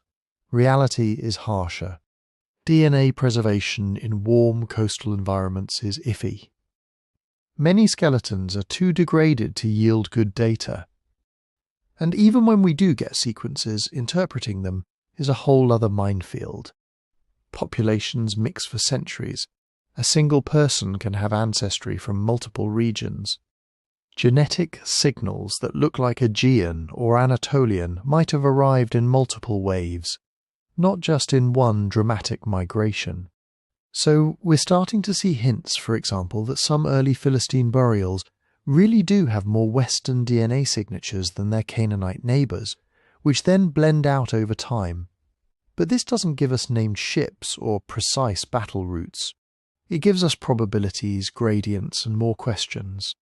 All of that leaves room, sometimes too much room, for competing interpretations. One camp emphasises climate and famine, prolonged drought, crop failures, internal unrest as people starved and states struggled. Another stresses earthquakes and physical destruction. Another foregrounds systemic fragility, how a seemingly stable network can cascade into failure when a few key nodes go down. Another still puts war and migration at the centre, armed outsiders, internal revolts, mass movements of people looking for land and security. Most serious scholars now lean toward a mixed model, not because it's a convenient compromise, but because the evidence itself points in too many directions to squeeze into a single cause story. We see drought indicators in climate proxies and scribal complaints. We see earthquake-damaged walls in some cities, but not others. We see signs of internal social tension, fortifications turned inward, storerooms looted from within, as well as clear evidence of external attacks. We see burned layers with foreign-style weaponry. We see refugee-looking settlements popping up in new places. Put together, it starts to look less like one apocalypse and more like a long, grinding stress test. Multiple environmental and economic pressures weaken the big late bronze networks. Some states respond badly, cutting rations, squeezing subjects, overextending militarily. Local revolts flare. Opportunistic coalitions of sea-borne raiders, displaced warriors, and migrant families take advantage of the chaos. Some are hired as muscle, some settle as colonists. Some hit until someone stops them. Egypt experiences them as sea peoples. The Levant experiences them as new neighbours, sometimes hostile, sometimes useful, often eventually absorbed. The Aegean experiences its own internal version, palace structures snapping under strain, with or without help from outside hands. So the careful synthesis for now looks something like this. There is no single puppet master. No one leader unites the sea peoples. Instead, a stressed, overconnected world breaks along multiple fault lines at once. Droughts, quakes, political miscalculations, trade disruptions, and armed migrants feed into each other. Coalitions form on the fly. Some succeed, some vanish. Most leave only a streak of ash and a few names in someone else's inscription. And we are still very much in the middle of figuring that out. If this kind of unresolved mystery is your thing, this is a good moment to mention. There's a whole book digging into 12 of history's weirdest unsolved stories, this one included, that you can grab on the website. Links down in the description, and there's a discount running this week if you want to go deeper than we can in a single video. Because that's the other piece of this story. The next discoveries are coming. Every season, Some dig somewhere in the eastern Mediterranean turns up a new inscription, a new destruction layer, a new cemetery with unexpected burial goods. Every few years, some lab publishes a fresh dataset on climate proxies or DNA from a site nobody had sequenced before. Any one of those finds could change how we tell this story. Shift a date, clarify a name, show that a group we thought was foreign had deeper local roots, or that a seemingly local population suddenly includes people from far away. The Late Bronze Age collapse isn't a closed case, it's an active investigation. And the Sea Peoples aren't going to step out of the shadows as a single, well-labelled nation. More likely, as we learn more, they'll fragment further into individual communities, ship crews, families and leaders we can start to glimpse as people rather than just enemies in someone else's propaganda, which makes the real mystery not just how the old world burned, but how much of that fire is still hiding in the ground, waiting for the next trowel, the next scan, the next question. So where does that leave us?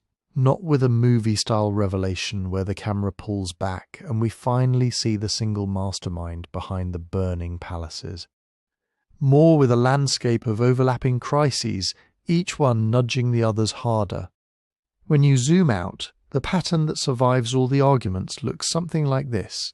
You have an interconnected late Bronze Age world that has pushed its systems right up to the edge. Palaces depending on long-distance grain, copper, tin and timber. Diplomatic networks that only work if everyone keeps playing nicely most of the time. Armies and royal courts that are enormously expensive to feed. Then climate begins to slide. Not an instant snow globe shake, but years of worse harvests, shifted rain patterns, cooler or drier seasons in the wrong places. We see it in pollen cores, in dried-up lakes, in letters begging for grain and warning of famine. Food gets tighter. That makes politics meaner. Rulers squeeze harder, neighbours look weaker, borderlands get more unstable. A bad year that would once have been annoying now becomes dangerous, because there's no slack left in the system. Put earthquakes into that picture. Real, local wall-cracking earthquakes in some regions. And suddenly you've got cities that are not only hungry, but physically damaged. Repairs cost money. Refugees move. Confidence in the gods and in the king's protection takes a hit. Add in the human piece. Armies demobilized after big wars. Mercenaries with skills and no steady pay. Displaced groups whose land has been stripped or whose overlords can no longer protect them. People who already know the sea routes, already know where grain is stored, where copper ships load, where the rich river mouths lie. Some get hired as guards. Some switch sides, some decide, if the palaces can't keep order, we'll make our own luck. They band together in raiding fleets, in migrant caravans, in ad hoc coalitions that Egypt later compresses into sea peoples. None of that happens in 1 year. None of it happens in the same order everywhere. In some places, famine bites first. In others, war comes first, and famine rides in behind it. Somewhere else, an earthquake opens the door that refugees and raiders then walk through. When scholars talk now about systems collapse, that's really what they're trying to get at. Not a single cause, but feedback loops. Climate stress undermines food production. Food shortages weaken states and fray trust. That makes them more vulnerable to raids, revolts and migrations. Those in turn cut trade routes that might have eased the famine, or topple rulers who might have held the network together a little longer. Seaborne groups are part of that loop, not outside it. Some of them may have started as subjects of the very kingdoms they later attacked. Some brought their families and their gods with them, and became the new locals of the Iron Age. Some were probably pirates in the strictest sense, living off the wreckage of everyone else's disaster. So the most responsible conclusion we can draw, standing where the evidence is now, is humble. Yes, There was a real cluster of destructions and abandonments around 1200 BCE. Yes, climate stress, food shortages, political fragility, conflict, raiding and migrations all show up in the record. No, we cannot isolate one of those and crown it the cause, and no, the Sea Peoples were not a single neatly labelled nation sailing in from the edge of the map to flip the table. They were one expression of a much larger unravelling. The tantalising part is how close we might be to sharpening that picture. Imagine one more archive, not a grand royal library even, just a medium-sized coastal city's correspondence room that somehow burned hot and fast enough to bake its tablets hard, the way Ugarit's did. What could be sitting there? Letters from island rulers complaining about our young men going off with the oared ships, a treaty between a Hittite vassal and a Sherden captain, a grain contract with people who call themselves Peleset long before they show up in Egypt's reliefs, a shipping log that quietly lists ports we've never heard of, or a diary from someone watching strangers land and build houses on an empty shore. Any of that would tighten the dates, fix a few of the floating names, maybe show us how these loose coalitions actually made decisions. It wouldn't solve everything, but it would turn parts of this story from cloudy outlines into faces and voices. Until we get something like that, this collapse stays what it has always been, a disaster with many hands, and a mystery that refuses to close. If you want to dig deeper into this, and 11 other prehistoric and ancient puzzles, there's a whole book built around them, 12 prehistoric secrets, one chapter at a time. You can read more and grab a copy through the website. The link's down in the description. If you found this tour through a burning world useful, it really does help to hit like, subscribe to the channel, and drop a comment. Tell me what you think the next big discovery will be, and let me know where you're listening from.